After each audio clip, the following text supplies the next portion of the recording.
এবং আপনাদের এই যে টিমটা আছে তাদেরকেও আমি ধন্যবাদ জানাই, কারণ সত্যিকারের কেয়ার করে বলেই আপনাদেরকে এই হেলথ অ্যান্ড ফিটনেস সেশন তারা আয়োজন করেছে। ম্যাক্সিমাম মানুষ মনে করে যে দই খেলে হচ্ছে ওজন কমে, কিন্তু না, দই খেলে আমাদের হজম ক্ষমতা বাড়ে। যখন আমি টক দই খাচ্ছি এবং খাবার খাচ্ছি তখন আমার খাবার দ্রুত অ্যাবজর্ব করবে আমার বডি, কিন্তু আমি যদি প্রয়োজনের অতিরিক্ত খাবার খাই, অন্য খাবার, তাহলে আমার ওজন আবার বাড়বে, কারণ ক্যালোরি ওভার হয়ে যাচ্ছে। এদের কিন্তু শরীরে ভিসারাল ফ্যাট কম হয়, মেয়েদের শরীরে সাবকিউটেনাস ফ্যাট বেশি হয়। সাবকিউটেনাস ফ্যাট হচ্ছে আমাদের স্কিনের উপরে যে ফ্যাটটা থাকে, এই কারণে মেয়েরা একটু সফট হয় আর ছেলেরা একটু হার্ড হয়, মানে হাতের রকটাও একটু বের হয়ে থাকে। লাঞ্জেস, ওয়াকিং লাঞ্জেসটা করে বা সিঙ্গেল, মানে দাঁড়িয়ে থেকে করে,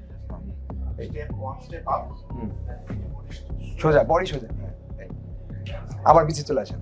হয় না, যেখানে ক্যামেরাম্যান আছে আমাদের টিমে, ওজন বাড়াতে চায়, বাড়াতে পারে না। রিজনটা হচ্ছে সে কিছুদিন হেলদি খাবার খায়, ওজন কিছুটা বাড়ে, যে সেটাকে সে কন্টিনিউ করে, কিন্তু ব্রেন তো নেক্সট লেভেলে যেতে গেলে আরো বেশি চায়, সেটা সে জানে না, মনে করে ভাই খাচ্ছি আর ওজন বাড়ছে না, ছেড়ে দেয়, আবার আগে জায়গায় চলে আসে।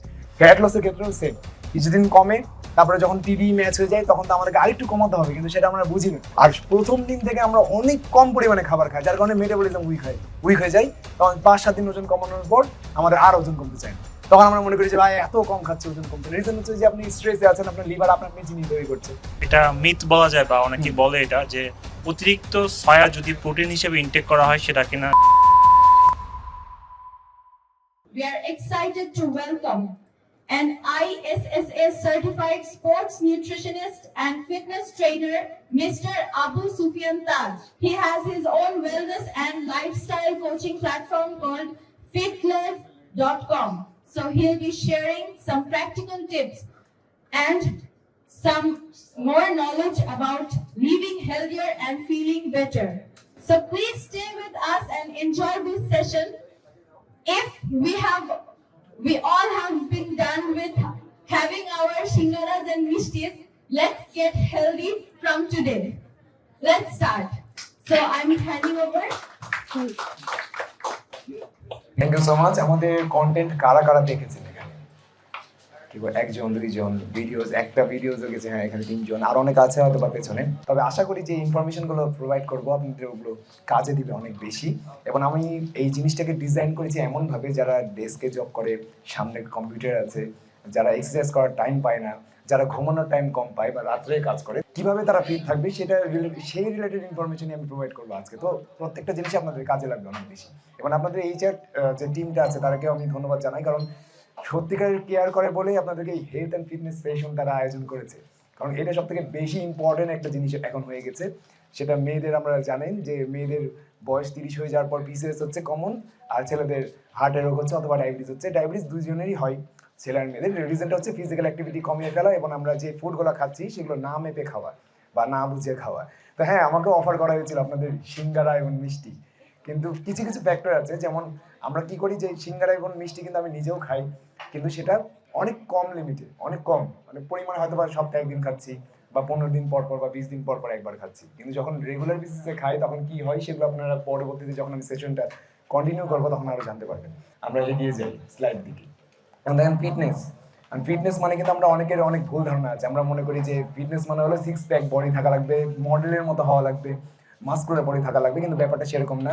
অনেক রিক্সা চালক দেখবেন বডি বিল্ডারের থেকেও ভালো ফিটনেস মেনটেন করে। এখন ফিটনেসের মূল দেখেন কয়েক ধরনের ফিটনেস আছে এখানে, ফিজিক্যাল, স্কিল রিলেটেড এবং হেলথ রিলেটেড। আপনারা সবাই স্কিল রিলেটেড ফিটনেস জানেন, যে যে কাজের জন্য এখানে তৈরি হয়েছেন, বসে আছেন, করছেন, সেটা ঠিকঠাক মতো করতে পারে হচ্ছে skill related fitness. Health related fitness হচ্ছে আপনার অ্যাবিলিটি, সারাদিনে যে কাজগুলো করার জন্য আপনার শরীর তৈরি হয়েছে, অর্থাৎ ঘুম থেকে উঠে যেন কোমরে ব্যথা না থাকে, হাঁটুতে ব্যথা না থাকে, আপনার যেন যখন বয়স্ক হবেন তখন যেন আপনার নাতিদের সাথে খেলাধুলা করতে পারেন, যখন অল্প বয়স্ক থাকবেন তখন যেন পেন ফ্রিলি ফুটবল খেলতে পারেন। এগুলো হচ্ছে হেলথ রিলেটেড ফিটনেস। আর ফিজিক্যাল ফিটনেস হচ্ছে বডি যেটার জন্য তৈরি হয়েছে। আপনাদের ফিজিক্যাল ফিটনেস কিন্তু উপরের জিনিস না, ভেতরের জিনিস। আমার কিডনি যেটার জন্য তৈরি হয়েছে, কিডনি কি খাবারকে প্রসেস করার জন্য তৈরি হয়েছে। যাদের কিডনি প্রসেস করতে পারে না তাদের কিডনিতে পাথর হয়। তো হার্ট কি, হার্ট তৈরি হয়েছে ব্লাডকে পাম্প করার জন্য। যার হার্ট ঠিকঠাক মতো ব্লাড পাম্প করতে পারে না তার হার্ট বড় হয়ে যায় অথবা হার্ট অ্যাটাক হয়। তো এইরকম জিনিসগুলো হচ্ছে ফিজিক্যাল ফিটনেসের ভিতরে পড়ে। এখন ওভারঅল জাস্ট ফিজিক্যাল এবং হেলথ রিলেটেড ফিটনেস মিলে আমরা যেটা মনে করি যে একজন প্রফেশনাল মডেল বা ফিটনেস মডেল যেরকম হয় সেরকম দেখতে, কিন্তু ব্যাপারটা সেরকম না। আমরা জানি যে এখানে সবাই আছেন জাস্ট সাধারণ মানুষ যারা অফিস জব করেন। আমরা যেটা করবো যে এখানে সাধারণ মানুষ তার অফিসের যে জবগুলো আছে সেটাকে কত ফ্লুয়েন্টলি পারফর্ম করতে পারছেন সেটা আমরা শেখাবো এখানে। কিভাবে করবেন, যখন হেলথ রিলেটেড আপনার বিভিন্ন সমস্যাগুলো দূর হয়ে যাবে তখন আপনি সেই জিনিসগুলোকে আরো ভালো মতো পারফর্ম করতে পারবেন। তো নেক্সটে যাই প্লিজ। দেখেন এখানে আছেন, আচ্ছা কে কে নিজেকে ফিট মনে করেন এখানে একটু হাত তুলবেন। মানে কারো অসুখ না, ওষুধ খাওয়া লাগে না, যান একটা ওষুধ খাওয়া লাগে না। অনেকজন আছেন, অনেকজন আছেন একটা ওষুধ খান না, যাক ভালো ভালো লাগলো। আচ্ছা এখানেও আছেন একজন, বা আপনারা যে খাবার খান সেটা তো ওষুধ খাওয়া লাগবে না। এখন আমরা বুঝবো কিভাবে যে আমরা ফিট কিনা, এখানে কিছু মেজারমেন্ট টেকনিক আছে, আমি সেটা দেখাই। দেখেন সবাই দেখবেন যে আপনার সাথে সেটা মিলছে কিনা। সরি, প্রথমে আমরা দেখবো হার্টের হেলথ ঠিক আছে কিনা, এটা অনেক বেশি ইম্পর্টেন্ট, বিশেষ করে ছেলেদের। মেয়েদের একটু হার্টের রোগ কম হয়, আপনারা অনেকে আছেন। মেয়েদের কখনো শুনেছেন যে 30 বছর বয়সে একটা মেয়ে হার্ট অ্যাটাক করে মারা গেছে? রেয়ার, খুব রেয়ার। ছেলেদের শুনেছেন? বলছি আমি আমি আগে প্রথমে আপনাদের ইন্টারেস্ট বাড়াচ্ছি, কারণ আমি যদি ইন্টারেস্ট না বাড়াই আপনারা কম্পিউটারে কাজ করবেন। Sure.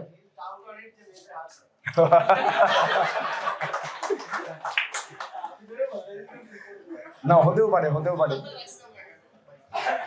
হতেও পারে, সেটা বোঝার জন্য মেয়ে হতে হবে। এখন দেখেন যে হার্টের হেলথ কিভাবে চেক করবেন। যারা কারা কারা কারা হচ্ছে স্মার্ট ওয়াচ ইউজ করেন, হার্টের হেলথ চেক করা যায় এরকম স্মার্ট ওয়াচ 2-3 জনের আছেন। মোটামুটি কার কার কার কাছে আছে কিন্তু ইউজ করেন না? আচ্ছা অনেকের বাসায় আছে।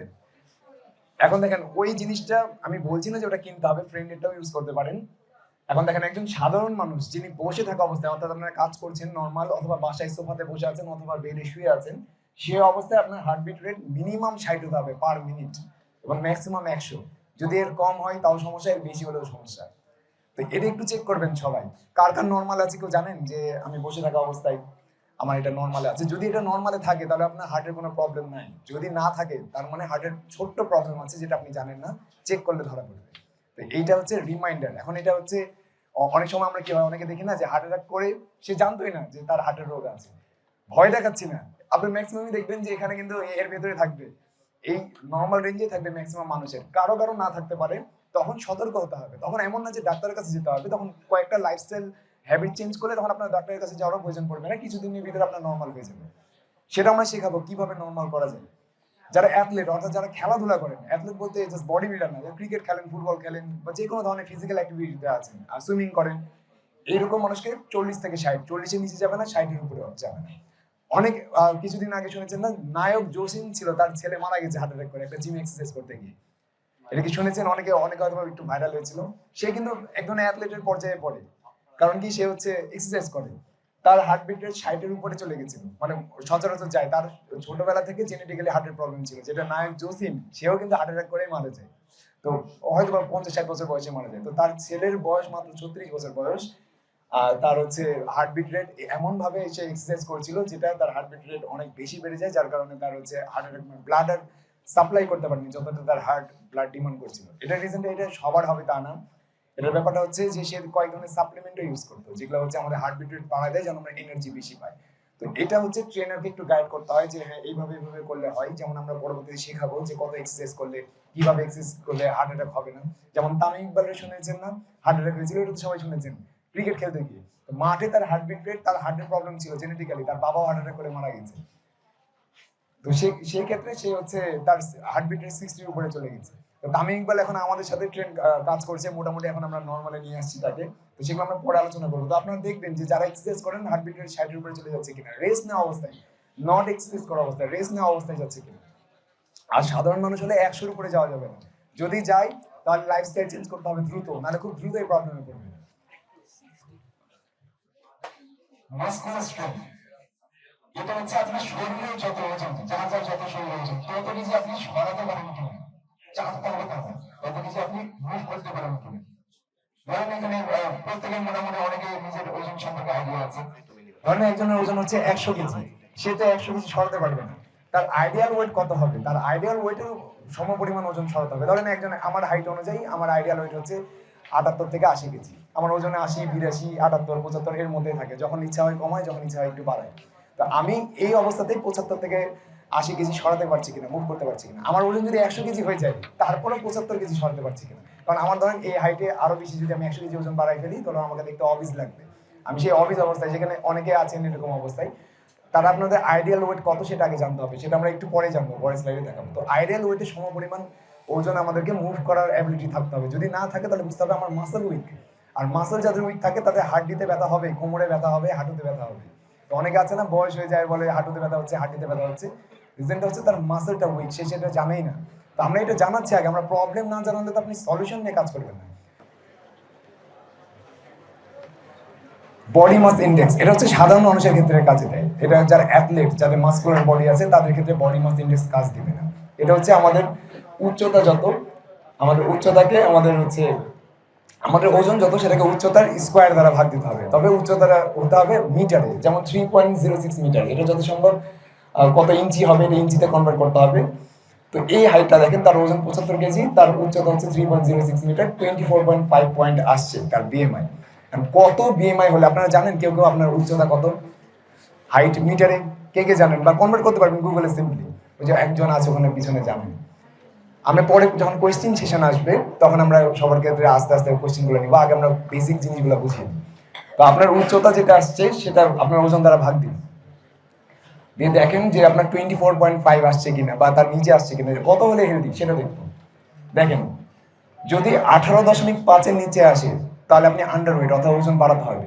ওজন যদি খুব একটা বেশি কমে যায় তাহলে কি হয়, মেয়েদের শরীরে ইস্ট্রোজেন হরমোন থাকে, যেটা মানে ইস্ট্রোজেন হরমোন হচ্ছে মানে মেয়েদের পিরিয়ডস হওয়ার জন্য সব থেকে দায়ী হরমোন। সেটার সেন্সিটিভিটি কমে যায় যাদের অতিরিক্ত ওজন কম। তো যখন একটু হেলদি হতে ওজন বাড়ানো যাবে তখন তার পিরিয়ডসটা ঠিকঠাক মতো হবে। ছেলেদের ক্ষেত্রে কি হয়, আমাদের ছেলেদের স্পার্ম তৈরি হয় কোলেস্টেরল দিয়ে। যাদের অতিরিক্ত ওজন কম তাদের শরীরে হেলদি এবং ব্যাড মানে যে আনহেলদি কোলেস্টেরল দুইটাই কমে যায়, যার কারণে তাদের স্পার্ম কাউন্ট কমে যায়, তখন হেলদি ওয়েটে আসতে হয়। অতিরিক্ত ওজন বাড়লে কি হয় সেটা পরে বলছি, আগে এটা এক্সপ্লেন করে দিলাম। এবার দেখেন 18.5 থেকে 24.9 এটা হচ্ছে নর্মাল ওয়েট ধরা হয়। এটা কিন্তু শুধুমাত্র সাধারণ মানুষের ক্ষেত্রে কাজে দিবে। যেমন হচ্ছে আপনারা তো জন সিনাকে চিনেন, আমি অনেক বড় ভক্ত জন সিনার। তো তার বিএমআই কিন্তু অনেক বেশি, হয়তো 30-এর উপরে, কিন্তু তার 6 প্যাক বডি আছে। রিজন হচ্ছে তার মাসল অনেক বেশি বলে তার ওজন বেশি। মাসল দিয়ে যদি ওজন বাড়ান সমস্যা নাই, কিন্তু সাধারণ মানুষের তো মাসলের ওজন না, সব চর্বির ওজন। তো দেখেন 18.5 থেকে 24.9 কার কার আছে? 18.5 থেকে 24.9 ওই যে দুইজন আছে, দুইজন নর্মালে আছে আর তিনজন। আমি ফেস দেখেও বলতে পারবো কার কার নর্মাল আছে কার কার নাই, কিন্তু আমি বলছি না, যদিও পয়েন্ট আউট করা ঠিক হবে না। তো আপনারা দেখেন ভেতরে ভেতরে 18.5 এর নিচে কেউ আছে? থাকলেও বলার দরকার নাই। আচ্ছা এটা বের করবেন কিভাবে আমি আরেকবার দেখাই। সবাই বের করেন, এটা বের করেন, একটু টাইম নেন।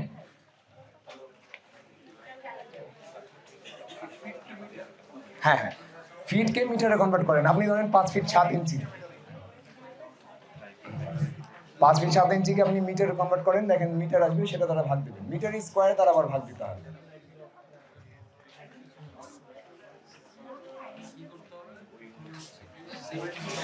সব থেকে ভালো হলো চ্যাট জিপিটি আছে না ফোনে, জাস্ট হাইট ওয়েট দিয়ে দেন, অটোমেটিকলি দিয়ে দিবে। আচ্ছা এবার অনেকে বের করেছেন, পরে আবার দেখেন আমি স্লাইড দিয়ে দিব আপনাদেরকে, সমস্যা নাই, অফিস থেকে কালেক্ট করে নিতে পারেন। এখানে ডায়েট প্ল্যানও বানানো আছে, তো ওই ডায়েট প্ল্যানও আপনারা পেয়ে যাবেন। তো এই দেখেন যে 18.5 যারা আন্ডারওয়েট, 18.5 এর নিচে যারা 25 থেকে 29.9 এটা হচ্ছে ওভারওয়েট। এটা হচ্ছে হালকা ওভারওয়েট, মানে ওভারওয়েট মানে হচ্ছে অসুস্থ না, জাস্ট সামান্য তার ওজন বেশি, হয়তো 5 কেজি 6 কেজি বেশি। 30 থেকে 34.9 হলে অবেসিটি ক্লাস 1, এটা হচ্ছে সে অসুস্থ হতে শুরু করেছে কিন্তু লেভেল 1 এ আছে, অর্থাৎ তার ফ্যাটি লিভার হতে শুরু করবে এই স্টেজে আসলে। 30.34.9 যদি লিভার টেস্ট করা হয় দেখা যাবে যে তার ফ্যাটি লিভার ধরা পড়ছে আস্তে আস্তে। যাদের 40-এর উপরে তাদের 100% ফ্যাটি লিভার আছে। তো এটা হচ্ছে মেজারমেন্ট টেকনিক, আগে বুঝতে হবে যে প্রবলেম হচ্ছে কিনা সেটাকে জানতে হবে। তো কেউ আছে নাকি 40-এর উপরে?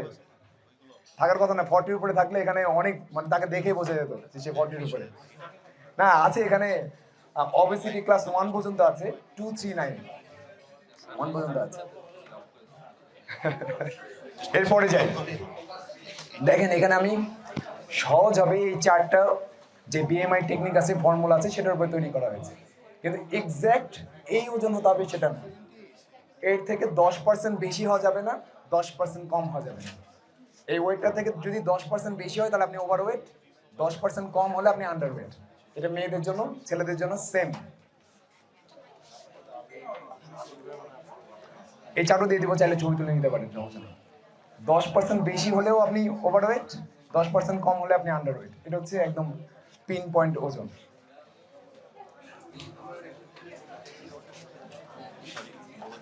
ওকে, নেক্সটে যাই।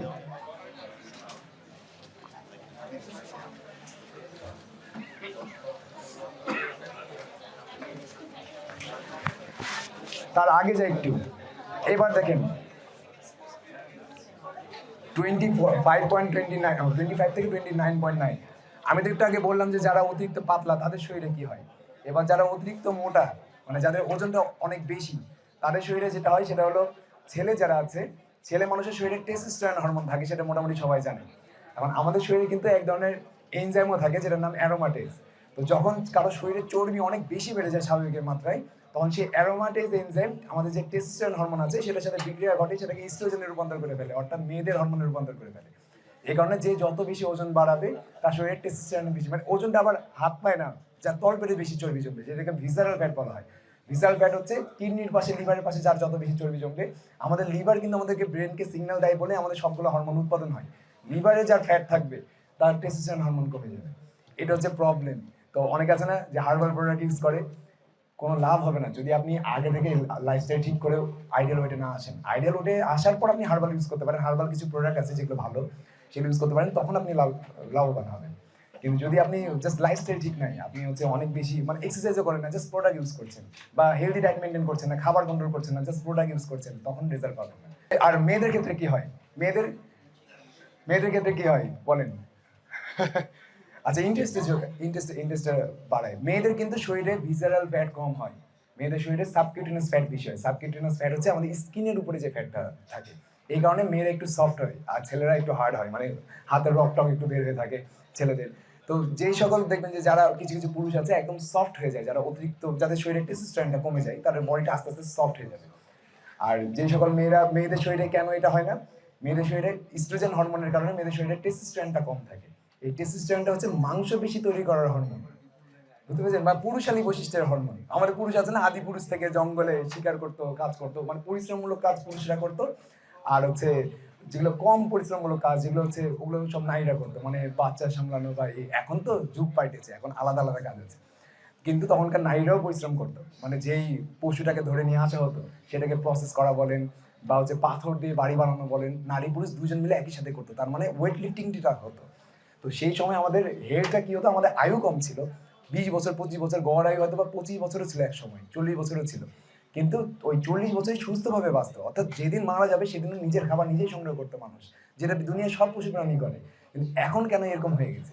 এখন হয়ে গেছে, এখন আমাদের আয়ু বেড়েছে কিন্তু সুস্থ আয়ু বাড়েনি। রিজনটা হচ্ছে মেডিকেল সায়েন্স ডেভেলপ হয়েছে, আমাদেরকে বাঁচিয়ে রাখা যাচ্ছে কিন্তু সুস্থভাবে বাঁচিয়ে রাখা যাচ্ছে না। সেটার জন্য আমাদেরকে ওই ফুডেও প্রসেস ফুডটা কমাতে হবে, আবার ফিজিক্যাল অ্যাক্টিভিটিও রাখতে হবে। আদিম পুরুষের মতো আর পাথর দিয়ে বাড়ি বানাতে হবে না, কিন্তু এমন এমন কাজগুলো করতে হবে যেগুলো আমাদের মাংসপেশিতে প্রেশার ফেলে, সেগুলো পরে আমরা আরো আস্তে আস্তে বুঝবো। তো মেয়েদের কি হয়, ইস্ট্রোজেন সেন্সিটিভিটি কমে যায় যখন তারা অবিস ক্যাটাগরিতে চলে যায়। এই ইস্ট্রোজেন সেন্সিটিভিটি যদি হয়ে যায় কারো বেশি, মানে কমে যায় যদি কারো শরীরে, তার শরীরে যতই ইস্ট্রোজেন হরমোন উৎপাদন হোক, তার শরীরে মেয়েলি বৈশিষ্ট্য কম হবে, তার হচ্ছে বাচ্চা ধারণের ক্ষমতাও কমে যাবে, তার পিসিএস হওয়ার সম্ভাবনা বাড়বে। এটা হচ্ছে রিজন। তো ইস্ট্রোজেন হরমোনকে মহিলাদের ঠিকঠাক রাখতে হবে, পুরুষের টেস্টোস্টেরনকে ঠিকঠাক রাখতে হবে, যদি বৈশিষ্ট্যটাকে ধরে রাখতে হয়। তো এগুলো হচ্ছে এখনকার লাইফস্টাইলে অনেক বড় প্রবলেম। ভেতরে যাচ্ছি না, উপরে উপরে কথাগুলো বলছি, কারণ বেশি ভেতরে গেলে আপনার ফিটনেস ট্রেনার হয়ে যাবেন, যেটা আমার উদ্দেশ্য না। এখানে জাস্ট আপনাদেরকে বোঝানোটাই উদ্দেশ্য। তো নেক্সট স্লাইডে যাই প্লিজ। এটা তো দেখলেন। এখন দেখেন যে আপনারা অনেকে বসে আছেন, এখানে বসে বসে কাজ করেন, মাত্র 5 কেজি যদি অতিরিক্ত ওজন বাড়ে, তাহলে আমাদের মেরুদণ্ডী ইনজুরি হওয়ার সম্ভাবনা 30%-এর মতো বাড়ে। এখন সবার হবে তা না, মানে চান্সেসটা বাড়ে। কারণ এটার রিজনটা কি, তলপেটে যাতে চর্বি জমে। আমাদের হচ্ছে সেন্টার অফ ম্যাস, অনেকে পড়েছেন না ছোটবেলাতে, সেন্টার অফ ম্যাস, কোনো একটা বস্তু সেন্টার অফ ম্যাস থেকে অপর দূরের অংশ যত বেশি ভারী হবে বা যত বেশি হালকা হবে, মানে ডিসব্যালেন্স হবে, মানে সেন্টার অফ ম্যাসে আমাদের সব থেকে ওজনটা বেশি মানে ব্যালেন্সে রাখতে হয়। সেন্টার অফ ম্যাস হচ্ছে মানুষের নাভি। তো নাভিতে যা যত বেশি চর্বি হবে তার তত বেশি শোল্ডার, কোমর এবং হাঁটুতে ইনজুরি হওয়ার চান্সেস বাড়বে। তো এই সেন্টার অফ ম্যাসটা বস্তুর ক্ষেত্রেও যেটা সেম, মানুষের ক্ষেত্রেও সেম। তো এই জিনিসটা হচ্ছে, এটার পুরোপুরি রিসার্চ আমি আমার ফেসবুক যে পেজ আছে, ইউটিউব আছে, সবকিছুতে আমি পোস্ট করেছি। এখানে জাস্ট ছবিটা দিলাম আপনাদের বোঝানোর জন্য। তো 5 কেজি ওজন বেশি হলে 30% বাড়ে, যদি কারো 50 কেজি ওজন বেশি হয় তাহলে তার চান্সেস থাকে হাঁটু ব্যথা হবে।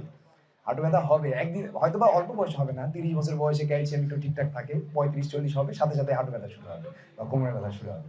তো এটা মানে আপনাদেরকে জানাচ্ছি, রিমাইন্ডার দিচ্ছি, ভয় দেখাচ্ছি না কিন্তু। আমি কিন্তু এখানে আসছি, আমি নর্মালি আমাদের ভিডিওতে দেখবেন আমি চেষ্টা করি মানুষকে একদম ইজি ওয়েতে সলিউশন দেওয়ার, বেশি হার্ডওয়্যার ইউজ করি না। রিজনটা হচ্ছে হার্ডওয়্যার যখনই মানুষ দেখবে বুঝতে কষ্ট হচ্ছে ভিডিও স্কিপ করবে। এই জন্য আপনারা যারা আমার ভিডিও দেখেছেন যত সম্ভব শেষ পর্যন্ত দেখেন, যারা যারা দেখেছেন। তো এটা হচ্ছে রিজন। এবার আসি হচ্ছে, আপনারা তো এই যে এখানে ধরেন যে প্রোগ্রামিং করেন, আপনাদের মূল জব কি, মানে কম্পিউটারে কাজ করেন, তো এটা হচ্ছে প্রোগ্রামারদের জন্য।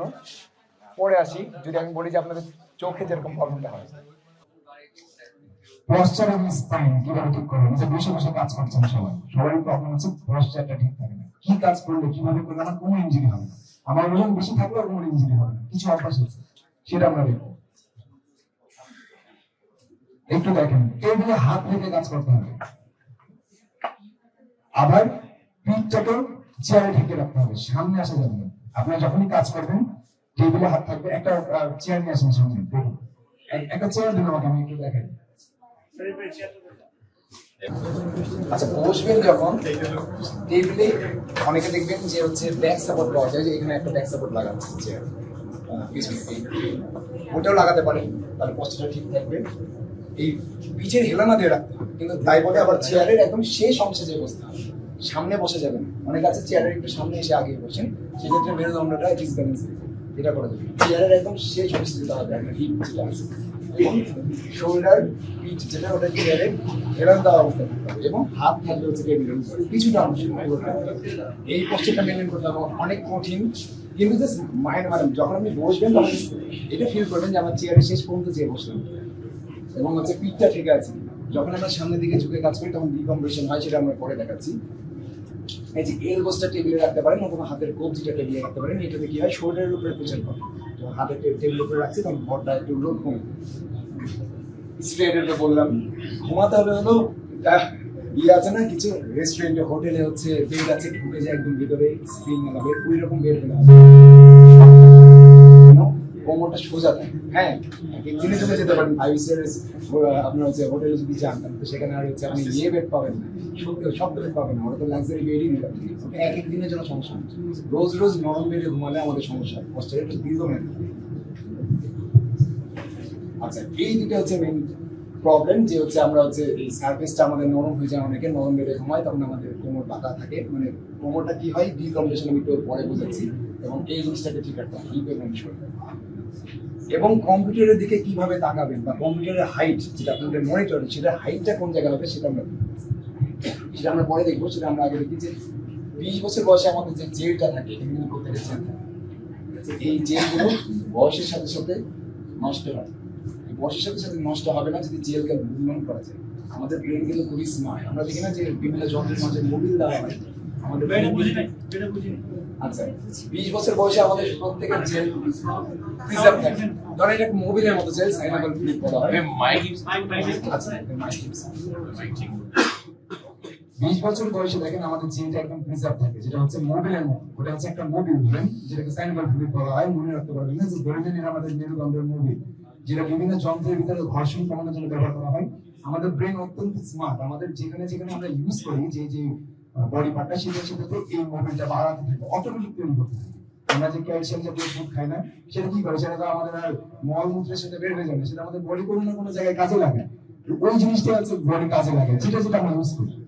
তো কি হয়, যখন আমরা 50-40 বছর বয়সে, 50 পর যখন আমরা কাজ করা কমিয়ে অবসরে চলে যাই, সারাদিন চেয়ারে বসে থাকি। এখন চেয়ারে বসে থাকাও কিন্তু আমাদের ব্রেন কিন্তু ডিটেক্ট করছে আপনি অবসরে আছেন, কারণ আমাদের ব্রেন কিন্তু সেই আদিম যুগ থেকে একটা কাজেই অভ্যস্ত ছিল, সেটা হচ্ছে শারীরিক পরিশ্রমমূলক কাজ। শারীরিক পরিশ্রমমূলক কাজ ছাড়া বাকি সব কাজকে ব্রেন অবসর বা রেস্ট মনে করে। যত বেশি রেস্টে থাকবেন তত বেশি আপনার এই জিনিসটা ফিরতে শুরু করবে। তার মানে এই না যে পাথর ভাঙতে হবে, কাট কাটতে হবে, সেটা না। জাস্ট 40 মিনিট থেকে বা 30 মিনিট থেকে 40 মিনিট এক্সারসাইজ করলে আমার ব্রেন ফিল করবে যে না, লোকটা তো বডি ইউজ করে, তখন এটাকে ক্ষয় হতে দিবে না। যে জিনিস আমরা ইউজ করি না সেটা অটোমেটিকলি ক্ষয় হবে। এটার প্রকৃতির নিয়ম, যেটাতে আমরা কম গুরুত্ব দিই সেটা আমাদের থেকে দূরে চলে যায়, যেটা থেকে বেশি দিই সেটা কাছে আসে। সেটা গার্লফ্রেন্ড পটানো হোক, বউ পটানো হোক, বা হচ্ছে বডিকে ঠিক রাখা হোক, ঠিক আছে? তো হাজব্যান্ড ওয়াইফ যদি একজন একজনকে কম গুরুত্ব দেয়, আপনা আপনি দূরে চলে যাবে। তো এটা হচ্ছে ব্যাপার, যতই আপনি বিয়ে করেন না যাই করেন থাকবে না। তো এটা হচ্ছে বিষয় কি, ফ্যামিলি মেম্বার যেমন বাচ্চা কাচ্চাকে যদি কেউ সময় কম দেয়, বাচ্চা কাচ্চাও আপনার থেকে দূরে চলে যাবে। বডিটাও সেম, বডিকে যদি আপনি সময় না দেন, বডিও আপনাকে আর রেসপন্স করবে না আপনার ব্রেনের সাথে। এখন দেখেন আমরা কি করি, এটা হচ্ছে ডিকম্প্রেশন বলে, কম্প্রেশন বলে এটাকে, যে আমরা হচ্ছে বাঁকা হয়ে বসে থাকা, মেরুদণ্ডটা বাঁকা হয়ে বসে থাকে। এটা যখন টাইম টু টাইম আমরা দীর্ঘদিন যাবত এইভাবে কাজ করি, তখন আমাদের আস্তে আস্তে এটার উপরে মুভমেন্ট কমে যায়, তখন আমাদের আস্তে আস্তে এই জিনিসটা নষ্ট হতে শুরু করে। এটাকে ঠিক করা যাবে যদি আমরা এমন একটা এক্সারসাইজ করি যেটা আমাদের রিভার্স করে, ডিকম্প্রেশন করে। অর্থাৎ আমরা বাঁকা হয়ে কুঁজো হয়ে বসি, এমন একটা ব্যায়াম করতে হবে বা অ্যাক্টিভিটি করতে হবে যেটা আমাদের মেরুদণ্ডকে পিছনের দিকে ডিকম্প্রেস করে। সেটা কি এক্সারসাইজ একটু দেখেন, এটা প্রত্যেকদিন বেডে ঘুম থেকে উঠেই করা যায়। একটু বুঝতে পারছেন কিনা, খুবই ইজি। এটার ভিডিও আপনি পেয়ে যাবেন, ইউটিউবে সার্চ করলে পেয়ে যাবেন। এটা খুবই ইজি একটা এক্সারসাইজ। এটা যদি কেউ প্রত্যেকদিন সকালবেলা আছে 5 থেকে 6 মিনিট করে, তাহলে তার এই অনেকক্ষণ যাবত যে সেই চেয়ারে বসে আছে সেই মুভমেন্টটা রিভার্স করে দেবে, তার হচ্ছে ফ্লুইডগুলোকে তৈরি হতে আবার সহায়তা করবে। এইখান থেকে শুরু করে এই পর্যন্ত যে ফ্লুইডগুলো আছে আমাদের, দেখবেন অনেকের ঘাড়ও ব্যথা করে। রিজনটা কি, ঘাড় ব্যথা হওয়া মানে এমন না যে রক টান দিয়েছে, ওই ভিতরে ফ্লুইড শুকাতে শুরু করে, তখন হাড়ের মাঝে ঘর্ষণ লাগে। ঘর্ষণ লাগলে দুইটা হাড়ের মাঝে ঘর্ষণের কারণে আমাদের ব্যথা হয়, মনে হয় যে ঘাড়টা একটু ব্যথা করছে। তো আমরা এই মুভমেন্টটা যদি করি, যার কার কার বাসায় বিড়াল আছে? আচ্ছা, দেখেছেন তো বিড়ালকে এই মুভমেন্টটা করতে, বাঘ সিংহকে দেখেছেন, কুকুরকে দেখেছেন, মানুষ একমাত্র প্রাণী করে না। তাছাড়া দুনিয়ার সব প্রাণী যাদেরই 4টা পা আছে সবাই এটা করে, কারণ প্রত্যেকটা প্রাণীর মেরুদণ্ড আছে। যার মেরুদণ্ড আছে সেই এই ডিকম্পোজিশন গুলোকে এক্সারসাইজ অটোমেটিক করে, এটা বাই নেচার আমাদের ভিতরে চলে আসছে। মানুষের বুদ্ধি হওয়ার পর মানুষ আর এগুলো করে না। যদি মানুষের যখন বুদ্ধি ছিল না, কম ছিল, তখন হয়তো এগুলো করতো, যদি ওই সময় আমি ছিলাম না। তো এই ব্যাপারটা হচ্ছে যে দুনিয়ার যত পশু প্রাণী আছে এই কাজটা করে। তো এই জিনিসটা একটু ফোকাস করতে হবে। এটা দেখেন, যখন আপনি মানে আবার ধরেন আপনার শুকিয়ে গেছে জেল, কিন্তু আপনি কয়েকদিন যাবত আবার এক্সারসাইজ করছেন এটা, তখন আপনার আবার আস্তে আস্তে জেলটা ঠিক হবে।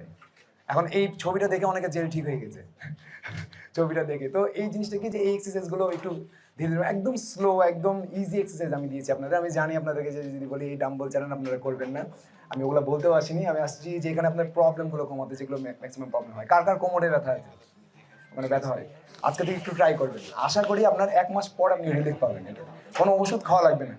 সায়েন্সটা বুঝেন, ওষুধ আপনাকে ক্যালসিয়ামের ট্যাবলেটও আপনার এগুলোতে যে জমবে না যদি না আপনি এটাকে ইউজ করেন। ঠিক আছে, যেমন গাড়ির মোবিলের তেল যেটা চেঞ্জ করা হয়, মোবিলের ইঞ্জিন চেঞ্জ করা হয়, যদি গাড়িটাকে নাই রান করেন আপনি, আপনার মোবিল তো ওই পর্যন্ত যাবে না, যেখানে দিয়েছেন ওই ট্যাঙ্কের ভিতরে থাকবে। তার মানে যে আপনি ক্যালসিয়ামের ট্যাবলেট খেলেন, তারপর আপনি বসে আছেন, ওই মুভমেন্ট করছেন না, তখন আপনার পেটের ভিতরে থাকবে ক্যালসিয়াম, কিছুদিন পর মলমূত্রের সাথে বেরিয়ে যাবে, আপনার এই হাড্ডি পর্যন্ত যাবে না, কারণ আপনি ওটাকে ইউজ করছেন না। এই রিজনটা হচ্ছে যে আমাদেরকে ইউজ করতে হবে, এটাই হচ্ছে ব্যাপার। এবার আসি চোখ নিয়ে কথা বলতে, যেটা কিছুক্ষণ আগে বলছিলাম, যে এই যে আমাদেরকে ডেস্কের সামনে অনেকক্ষণ যাবত কাজ করতে হয়। আমি এখানকার লাইটিং সিস্টেম নিয়েও আল্লাহ জানে আমাকে আবার এইচআর টিম পরে আবার বকা দিবে কিনা, যে ভাই আপনি এটা কি বললেন, এখন তো আমাদের কস্ট বেড়ে গেল, খরচ বেড়ে গেল। 20-20-20 রুল, হ্যাঁ বলবো অবশ্যই বলবো, কারণ আমি তো আপনাদের জন্য আসছি, আমি তো কোম্পানির জন্য আসিনি। ঠিক আছে, আমি কোম্পানিতে যারা কাজ করে তাদের জন্য আসছি। তো আমি এখানে আপনাদের জন্য যেগুলো ভালো হবে সেগুলো সবই বলবো, সমস্যা নাই। প্রতি 20 মিনিট কাজ করার পর 20 ফিট দূরত্বে তাকাতে হবে 20 সেকেন্ডের জন্য। 20 ফিট দূরত্বের ওয়াল যে ওইটা আছে, ওইদিকে তাকিয়ে থাকবেন 20 সেকেন্ড, জাস্ট ঘড়ি দিকে, মানে 20 মিনিট কাজ করার পর। এটার রিজনটা হচ্ছে এখানে একটা অনেক বড় কারণ আছে, সেটা হচ্ছে আমরা যেই বডি পার্টটা ইউজ করি সেটা আমাদের স্ট্রং হয়, এবং যেটাকে ইউজ করি না সেটা আমাদের দুর্বল হয়। এটাকে হাইপারট্রফি ইফেক্ট বলা হয়। এটা মাসেলের ক্ষেত্রেও সেম।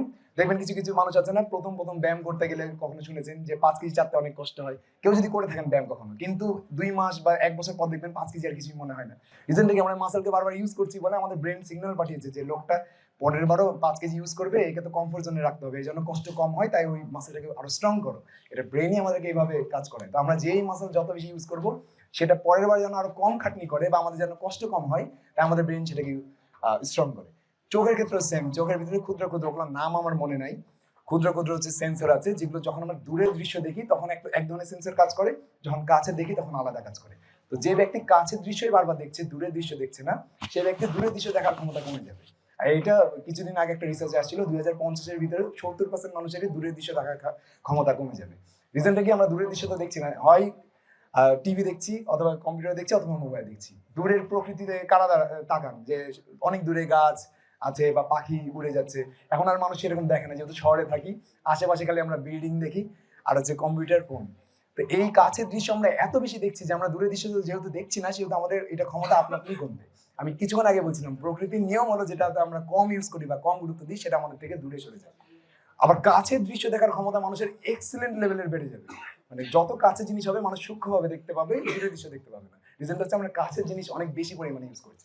তো এটা করতে হবে কি, যে 20 মিনিট কাছে দেখার পর 20 সেকেন্ডের জন্য আমরা দূরে দেখবো, তাহলে আমাদের দূরে দৃশ্য দেখার ক্ষমতাটাও কমবে না, কারণ আমাদের ওই চোখের ওই সেন্সরটা, আলাদা আলাদা যে সেন্সর আছে ওইটাও কাজে লাগাতে পারবো। অনেকটা জং পড়ে যাওয়ার মতো, যেটা আমরা ইউজ করি না সেটাতে জং পড়ে যায়, তো জং পড়তে দেওয়া যাবে না চোখে।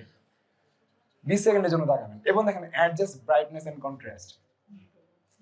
এই যে আপনার এখানে যে ব্রাইটনেস, এর থেকে বেশি আলো হতে হবে রুমের, মানে ব্রাইটনেস যেটা আপনার কম্পিউটার স্ক্রিনে যে ব্রাইটনেস, এর থেকে বেশি টেম্পারেচার বা বেশি ব্রাইটনেস হতে হবে আপনার রুমের, মানে রুমের ব্রাইটনেস বেশি হবে কম্পিউটার স্ক্রিনের থেকে বেশি।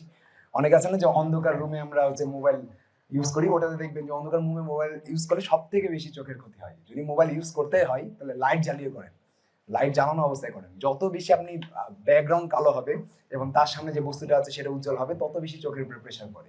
ঠিক আছে, তো এই ব্যাকগ্রাউন্ড ধরেন যে অন্ধকার, একটু কম আলো, তার সামনে একটা আলোকিত জিনিসের দিকে আপনি অনেকক্ষণ যাবত তাকিয়ে আছেন, যেমনটা ঠিক সূর্যের দিকে আমরা তাকিয়ে থাকলে যেরকম হয়, সূর্য তো অনেক বেশি পাওয়ারফুল, এই কারণে আমরা সাথে সাথে ইমিডিয়েট আমরা কিন্তু রেজাল্ট পাই যে সূর্যের দিকে তাকালে চোখ ঝাপসা লাগছে। কিন্তু এটা যেহেতু কম পাওয়ারফুল, এটা ইমিডিয়েট আপনাকে ঝাপসা লাগবে না, কয়েক বছর যখন যাবে তখন আপনি দেখবেন যে আপনার চোখে ঝাপসা হচ্ছে। আর সূর্যের দিকে যদি আপনি অনেকক্ষণ তাকিয়ে থাকেন, অন্ধ হয়ে যাবেন। যদি কেউ জোর করে সূর্যের দিকে অনেকক্ষণ যাবত তাকিয়ে থাকে, তার চোখের অনেকগুলো সেন্সর পড়ে যাবে। তো এই সেন্সরগুলো ধরেন আমাদের সূর্যের দিকে যদি আমরা টানা 2 মিনিট তাকিয়ে থাকি, আমাদের ধরেন 20% সেন্সর পুড়ে। এর দিকে যদি আমরা 20 বছর তাকিয়ে থাকি একটানা, তাহলে আমাদের 20% সেন্সর পুড়ে যাবে। তো আমরা যেহেতু 20 বছর 30 বছর যাবত ডেস্ক জব করছি অনেকেই, তো এটা ধীরে ধীরে এটা সমস্যা হয়। তো আমরা কি করবো, ব্রাইটনেসটাকে বাড়াবো যেন এটার ইফেক্টটা কম আসে। আচ্ছা, এটা কোডিং এর কথা বলেছিলাম, আপনারা হচ্ছে অন্য কোনো কাজ করেন না, বিজনেস বা যাই হোক, আমি আপনাদের কাজ সম্পর্কে জানি না যত সম্ভব। আপনারা তো যে কোনো বিজনেস রিলেটেড কাজই করেন, যেটা কম্পিউটারে করেন দীর্ঘক্ষণ যাবত, অনেকে রাত জেগেও করেন। তো সেই জিনিসটা এখানে বলা হয়েছে যে গ্লোটা কম হবে। ব্লু লাইট ফিল্টার্স, এটা পিসিতে লাগাতে পারেন, বিভিন্ন অ্যাপস আছে, এখানে 2টা অ্যাপসের নাম দেওয়া আছে, আরো অনেক ধরনের অ্যাপস আছে। এই ব্লু লাইট ফিল্টার লাগালে যেটার ব্লু লাইট ইফেক্ট আছে সেটা কমে যায় চোখের উপরে। আসেন, তো এই জিনিসটাকে কমাতে হবে, নাহলে কিন্তু চোখে ডাক্তারের কাছে যাওয়া লাগবে। ঠিক আছে, এই সবারই হবে, অল্প বয়সে কম হয়। যাদের বয়স 30-এর নিচে, তাদের শরীরে হরমোন পর্যাপ্ত পরিমাণে থাকে, তাই হরমোনাল রিলেটেড বা হেলথ রিলেটেড প্রবলেম আমাদের 30-এর আগে খুব একটা হয় না। যার কারণে যখন আমরা স্টুডেন্ট থাকি, তখন আমরা দেখবেন মোটামুটি সবাই ফিট থাকি। যেই মাত্র আমরা কোনো অফিসে জবে ঢুকি, সাথে সাথে দেখি 2-3 বছরের ভিতরে কারো ফ্যাটি লিভার, কারো ডায়াবেটিস, কারো হার্টের রোগ হয়ে গেছে। রিজনটা হচ্ছে যে ওই হরমোন কমতে থাকে। 30 বছর বয়স হয়ে গেলে আমাদের প্রতি বছর 1% করে বা 0.8% করে হরমোন কমে, মানে 0.80% করে, 80%। তো আপনার কি হবে, 10 বছর, অর্থাৎ ধরেন কারো 30 বছর বয়সে যার টেস্টোস্টেরন লেভেল 100, যার ইস্ট্রোজেন লেভেল 100, তার 40 বছর বয়সে 90-তে চলে আসবে, এটা অটোমেটিক আসবে। এখন 40 বছর বয়সে 90-তে আসবে না যদি কেউ ফিজিক্যাল মুভমেন্ট করে আর হেলদি খাবার খায়। হয়তোবা 40 বছর বয়সে যে দেখবে যে তার 95-এ আসছে, 90-তে আসেনি। যারা অনেক বেশি আনহেলদি লাইফ লিড করে, তাদের 80%-এ চলে আসবে, 70%-এ চলে আসবে। আর যারা যেমন আমি কিছুক্ষণ আগে বললাম যে যারা 30-এর পর ধরেন জাস্ট ডেস্ক জব করে এবং ভিজারাল ফ্যাট অনেক বেশি বাড়িয়ে ফেলেছে পেটের এই আশেপাশে, তাদের যে টেস্টোস্টেরন হরমোন সেটা হচ্ছে অ্যারোমাটাইজ হরমোনের সাথে, অ্যারোমাটাইজ এনজাইমের সাথে বিক্রিয়া ঘটানোর মাধ্যমে ইস্ট্রোজেনে রূপান্তর হয়ে যায়। আর মহিলাদের ইস্ট্রোজেন সেনসিটিভিটি কমে যায়, অর্থাৎ হরমোন থাকলেও ঠিকঠাক মতো কাজ করবে না। এই কারণে কিছু কিছু এক্সারসাইজ আছে খুব ইজি, এবং কিছু হেলদি ডায়েট প্ল্যানও আমি দিয়ে দিব পরে, আস্তে আস্তে আপনারা আরো দেখতে পাবেন পরে। ইন্টারেস্ট বাড়ানোর চেষ্টা করছি, ভয় দেখাচ্ছি না, এটা মাথায় রাখবেন। ভয় কিন্তু না, এটা কিন্তু আপনাদেরকে বোঝাচ্ছি যে এই প্রবলেমগুলো হবে, ফিউচারে হবে না যদি এখন থেকে আপনারা সচেতন থাকেন। আচ্ছা, যে ডিস্টেন্স, স্ক্রিনের ডিস্টেন্স 20 থেকে 28 ইঞ্চি দূরে আছে কিনা এটা একটু দেখবেন। বেশি দূরে থাকলেও সমস্যা, বেশি দূর থেকে যদি ছোট জিনিস দেখেন সেটা তো চোখের প্রবলেম হবে। 20 থেকে 28 ইঞ্চি দূরত্বে হতে হবে স্ক্রিন থেকে আপনার চোখ। এবং স্ক্রিনের যে টপ, এই যে বর্ডারটা আছে, এটা একদম চোখ বরাবর হবে। স্ক্রিনের যে কম্পিউটার স্ক্রিন আছে, এই বর্ডারটা একদম চোখ বরাবর হবে, নিচেও হবে না, উপরেও হবে না। যদি একটু বেশি নিচে হয় তাও সমস্যা, একটু উপরে হলেও সমস্যা, একদম চোখ বরাবর হবে। স্ক্রিনের যে টপ, এটা হবে একদম চোখ বরাবর। আপনার চোখ যে বরাবর মাপবেন, এখানে একটু স্কেল লাগে চোখ বরাবর। আচ্ছা দেখেন, অনেকে চোখের পানি শুকিয়ে যায়, তাই চোখ জ্বালা পোড়া করে, তার জন্য কিছু আই ড্রপস আছে। যদিও যাদের এই প্রবলেম নাই, আই ড্রপস ইউজ করার দরকার নাই, যদি প্রবলেম থাকে সেটা করতে পারেন, এবং পর্যাপ্ত পরিমাণে পানি পান করতে হবে। এই পানি দিয়ে আমাদের চোখের পানিও কিন্তু আমাদের ওই যে পানি আমরা পান করি সেটা দিয়েই তৈরি হয়। তো যারা কম কম পানি পান করেন তাদের চোখে ব্যথা হবে, এটার মানে তার চোখের সমস্যা না, এটা মানে সে সারাদিনে পানি কম পান করছে, সে ডিহাইড্রেটেড আছে।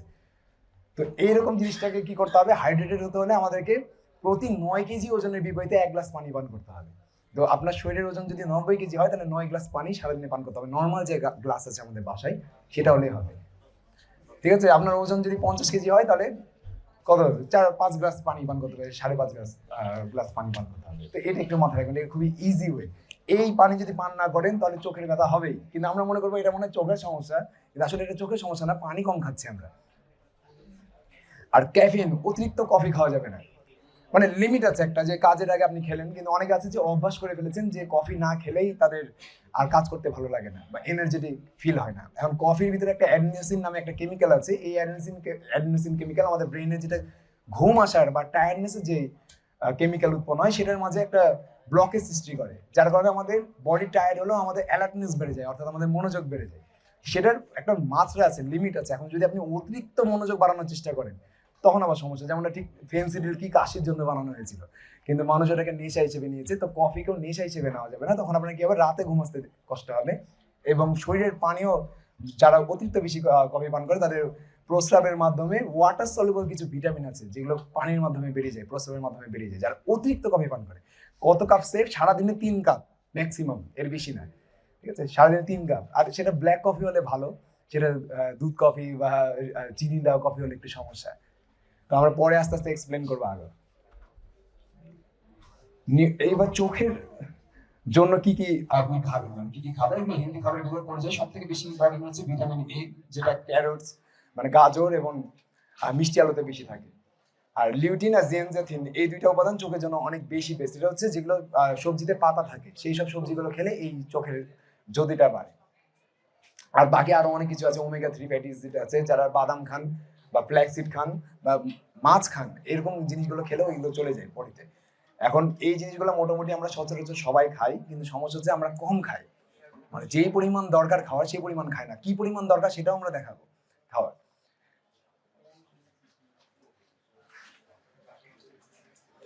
এবার আসে আমরা নিউট্রিশন হ্যাবিট নিয়ে কথা বলতে, মানে কি কি খাবো মূলত আর কি পরিমাণে খাবো। আচ্ছা, নিউট্রিশন কি এগুলোর ভিতরে না যাই, কারণ কি নিউট্রিশন হচ্ছে আমাদের বডি যে জিনিস ব্যবহার করে কাজ করে বা কাজ করার শক্তি পায়, সেটা হচ্ছে নিউট্রিশন। একটা গাড়ির নিউট্রিশন কি বা বাইকের নিউট্রিশন কি? তেল, মানে তেল ইউজ করে। তো মানুষের ক্ষেত্রে খাবার ইউজ করে, কিছু কিছু খাবার আছে, যেমন একটা বাইকে যদি আপনি চলে ধরেন অকটেনে, আপনি যদি সেখানে কেরোসিন দেন, বাইক কিন্তু চলবে কিছুক্ষণ, কিন্তু কিছুদিন পর নষ্ট হয়ে যাবে। মানুষের ক্ষেত্রে সেম, আমরা তৈরি হয়েছি হলো মাছ, মাংস, তারপরে ফাইবারি চাল, রুটি, গম, এগুলো খাওয়ার জন্য। কিন্তু আমরা যদি ওর ভেতরে জাঙ্ক ফুড, সিঙ্গারা, মিষ্টি ঢোকাই, তাহলে কিছুদিন বডি চলবে ঠিকঠাক মতো, তারপরে নষ্ট হবে। আশা করি রিলেট করতে পারছেন অনেকে। এই কারণে ফুডটা অনেক বেশি ইম্পর্টেন্ট। আর নিউট্রিয়েন্ট হচ্ছে ওই ফুডের ভিতরে কোন কোন উপাদানগুলো থাকে যেগুলো আমাদের শরীরের জন্য উপকারী, আর ওই উপাদানগুলোর আবার আলাদা আলাদা কাজ আছে। প্রোটিনের কাজ আলাদা, ফ্যাটের কাজ আলাদা, সেটা আমরা জানবো। এই 6 ধরনের উপাদান হয় মূলত। সুষম খাদ্যের উপাদান আমরা পড়েছি সবাই ছোটবেলাতে। এই 6 ধরনের খাবারের কাজ আমরা ভুলেই গেছি এখন এই বয়সে এসে। তো এই 6 ধরনের খাবারের কিন্তু আলাদা আলাদা কাজ আছে। অনেকে শুনেছেন কিটো ডায়েট করে, অনেকে কার্বোহাইড্রেট একদমই খাওয়া কমিয়ে দেয়, মাঝখানে খুব ফেমাস হয়েছিল। তো কিটো কার্বোহাইড্রেটের আবার কিছু উপকারিতা আছে, পুরোপুরি কার্বোহাইড্রেট ছেড়ে দিলেও অনেক সমস্যা হয়, সেগুলো আমরা পরে জানবো। ফ্যাটকে আবার অনেকে খারাপ মনে করে ফ্যাট মানে মনে হয় চর্বি জমবে, কিন্তু ফ্যাট যে আমাদের আনহেলদি ফ্যাট কমায় বা আনহেলদি কোলেস্টেরল কমায়, এটা আমরা অনেকে বুঝতে পারি না। মিনারেলস, এটা হচ্ছে হাড্ডির হেলথের জন্য, হাড় যেগুলো আছে আমাদের। পানি হচ্ছে ওভারঅল হেলথের জন্য। ভিটামিন হচ্ছে আমাদের স্কিনের জন্য, মূলত স্কিন। এই যে অনেক আছে না রূপচর্চা করি নারীদের ভিতরে বেশি, কি হয়, শসা টমেটো আমরা চোখে লাগাই কিন্তু ভেতরে ঢোকায় না, মানে খাবার খাচ্ছি না। তো যদি খাবার হিসেবে না খাই তাহলে সমস্যা, আমরা উপরে ইউজ করা যাবে না। কারণ কি, আমাদের স্কিনের ভিতরে এক ধরনের, যেটা আমাদের স্কিনটাকে গ্লো করে বা স্কিনটাকে ঠিক রাখে, সেটা নামটা আমি ভুলে গেছি, সেই উপাদান কিছুদিন আগে পোস্ট করেছিলাম। সেটা স্কিনের অনেক ভেতরে থাকে, সেটা যদি আমি উপর থেকে যতই মাসাজ লাগাই ওই পর্যন্ত যেতে পারে না, যার কারণে স্কিন কখনো উপর থেকে কোনো রকম প্যাক যা যা দেখেছি বা কোনো রকম ক্রিম সেটা কাজ করতে পারে না। আমাদেরকে ভিতর থেকে খাবার খাওয়ানোর মাধ্যমে সেটাকে ঠিক করতে হয়। এই পোস্ট আপনি আমার ফেসবুকে পাবেন, আমার সবগুলো উপাদান মনে নেই। প্রোটিনের কাজ কি, কার্বোহাইড্রেটের কাজ কি, ফ্যাটের কাজ কি, শর্টলি বলবো। প্রোটিন হচ্ছে আমাদের নারী পুরুষ দুইজনের শরীরে কিন্তু মাংসপেশি আছে। মাংসপেশি মানে হাড্ডিকে সাপোর্ট দেওয়ার জন্য, এই বডি বিল্ডার হওয়ার মতো মাংসপেশি না। হাড্ডিকে সাপোর্ট দেওয়ার জন্য কিন্তু মাংস বেশি আছে। এই মাংস বেশি কমে যাবে যদি কেউ আন্ডার ইট করে প্রোটিন, মানে প্রোটিন যদি প্রয়োজনের তুলনায় কম খায়। কার্বোহাইড্রেট হচ্ছে আমরা যে এনার্জিটা পাই, যে আমরা হচ্ছে কাজ করার জন্য এনার্জি পাচ্ছি না, এই যে পুরি সিঙ্গারা এর ভিতরে কিন্তু কার্বোহাইড্রেট আছে, কিন্তু এটা ব্যাড কার্বোহাইড্রেট, ওটা পরে বলছি। হেলদি কার্বোহাইড্রেট কোনটা সেটা আমরা জানাচ্ছি। এখানে কার্বোহাইড্রেট সোর্স দেওয়া আছে, দেখেন ওখানে পাউরুটি দেওয়া আছে একটা, ওটাকে কি বলে জানি না আমি, কিন্তু আনহেলদি ফুডের নাম খুব কম জানি। এটা মানে নুডলস বা ওটা নুডলস, এটা কি আলাদা জানি। এই যে এগুলো ফলমূল ভেজিটেবলস, এগুলো তো কার্বোহাইড্রেট আছে। তো সব ধরনের হেলদি আনহেলদি দুই ধরনের কার্বোহাইড্রেট এখানে দেওয়া হয়েছে। ফ্যাট হচ্ছে আমাদের স্কিনের জন্য, যেটা কিছুক্ষণ আগে বলছিলাম, যে স্কিনকে ঠিক রাখতে হলে হেলদি ফ্যাট খেতে হবে। আবার হরমোনের প্রোডাকশন যদি ঠিকঠাক মতো করাতে চান শরীরে, তাও হেলদি ফ্যাট খেতে হবে। কিন্তু আমরা কি করি, যে সব ধরনের ফ্যাট খাওয়া কমাই দিই যখন ওজন কমানোর চেষ্টা করি। এটা করা যাবে না। কিছুদিন আগে শুনেছেন না, একজন ডায়েট করতে যে মারা গেছে, অতিরিক্ত দ্রুত ওজন কমাতে চেয়েছিল সে। আমরা যেটা প্রিফার করি, যে একজন, আমরা কতটুকু প্রিফার করি সেটা আসছি, এখানে না বলি, স্লাইড অনেক বড় হয়ে যাবে। এখন দেখেন, আমাদেরকে জানতে হবে যে কত ক্যালোরি আমরা সারাদিনে খরচ করি, নাহলে আপনি কখনোই ওই ডায়েট মেনটেন করে সঠিক রেজাল্ট পাবেন না। কিছুদিন পাবেন, কিছুদিন পর আটকে যাবে। অনেকে বলেন না যে ভাই আমি 1 মাস 2 মাস ভালো রেজাল্ট পেলাম, এবার আটকে গেছে। এই আটকে যাওয়ার রিজনটা কি, এটা না বোঝা। এটা যে বুঝবে তার কোনোদিনও আটকাবে না। সে যখনই আটকে যাবে সে আবার মডিফাই করতে পারবে নিজে নিজে। আমি এখানে আসছি যে আপনাদের যেন কোনো ট্রেনার হায়ার করা না লাগে, আপনারা যেন এখান থেকেই শিখে ফেলেন যে কিভাবে আমরা ডায়েট প্ল্যান বানাই, আমরা ট্রেনাররা কিভাবে ডায়েট প্ল্যান বানাই, তার বেসিক ধারণা দিই। অনেকে আছেন আপনাদের ভেতরে যে একদিন কোনো দাওয়াতে গেলে একটু বলে যে ভাই আজকে তো একটু দাওয়াতে গেছি, যাই একটু বেশি ব্যায়াম করে আসি, তাহলে হজম হয়ে যাবে। তো ওটা হজম হয় কি হয় না সেটা আমি দেখাচ্ছি আপনাকে। দেখেন, আমরা সারাদিনে যে পরিমাণ ক্যালোরি বার্ন করি, ক্যালোরি বোঝেন সবাই? ক্যালোরি কেউ যদি না বোঝেন আমি বলে দিই, ক্যালোরি হচ্ছে আমরা সারাদিনে যেই পরিমাণ খাবার খাচ্ছি, খাবার খাওয়ার ভিতরে এক ধরনের এনার্জি আমাদের শরীরের ভিতরে ঢুকে, ওটার একককে বলা হয় ক্যালোরি। আবার যেটা আমরা কাজকর্ম করার মাধ্যমে ব্যয় করছি সেটাকেও ক্যালোরি বলে। সেটা মানে আমরা ক্যালোরি জিনিসটা হচ্ছে আমরা খাবারের মাধ্যমে ভিতরে ঢোকাই এবং কাজকর্মের মাধ্যমে বাইরে বের করি, এটা হচ্ছে ক্যালোরি। তো এই ক্যালোরি, কতটুকু ক্যালোরি আমরা সারাদিনে ব্যয় করি সেটা যদি না জানি, তাহলে কতটুকু ক্যালোরি ঢোকাবো সেটাও বুঝতে পারবো না। তো সারাদিনে একজন মানুষ অন এভারেজ, মহিলা হলে 1500 ক্যালোরি, আর হচ্ছে যদি পুরুষ হয় তাহলে 2000 থেকে 2200 ক্যালোরির মতো বার্ন করে। কিন্তু প্রত্যেকের আবার ইন্ডিভিজুয়াল আলাদা আলাদা হয়, এই জন্য একই রকম ডায়েট প্ল্যান সবার জন্য কাজ করে না। কখনো দেখেছেন একই রকম ওষুধ ডাক্তার সবাইকে দিচ্ছে? খাবারও কিন্তু একই রকম হয় না, মানে ফুডই তো হচ্ছে প্রথম মেডিসিন। খাবারও কিন্তু সবার জন্য সম পরিমাণ হয় না, আলাদা আলাদা হয়। তো দেখেন, বেসাল মেটাবলিক রেট যেটাকে বলা হয়েছে, এটা হচ্ছে সারাদিনে 60% ক্যালোরি আমাদের বার্ন করে। একজন ব্যক্তি যদি সারাদিনে 2000 ক্যালোরি বার্ন করে, তার 1200 ক্যালোরি সে যদি অকর্মা হয়, সারাদিন বসে থাকে, তাও বার্ন করবে।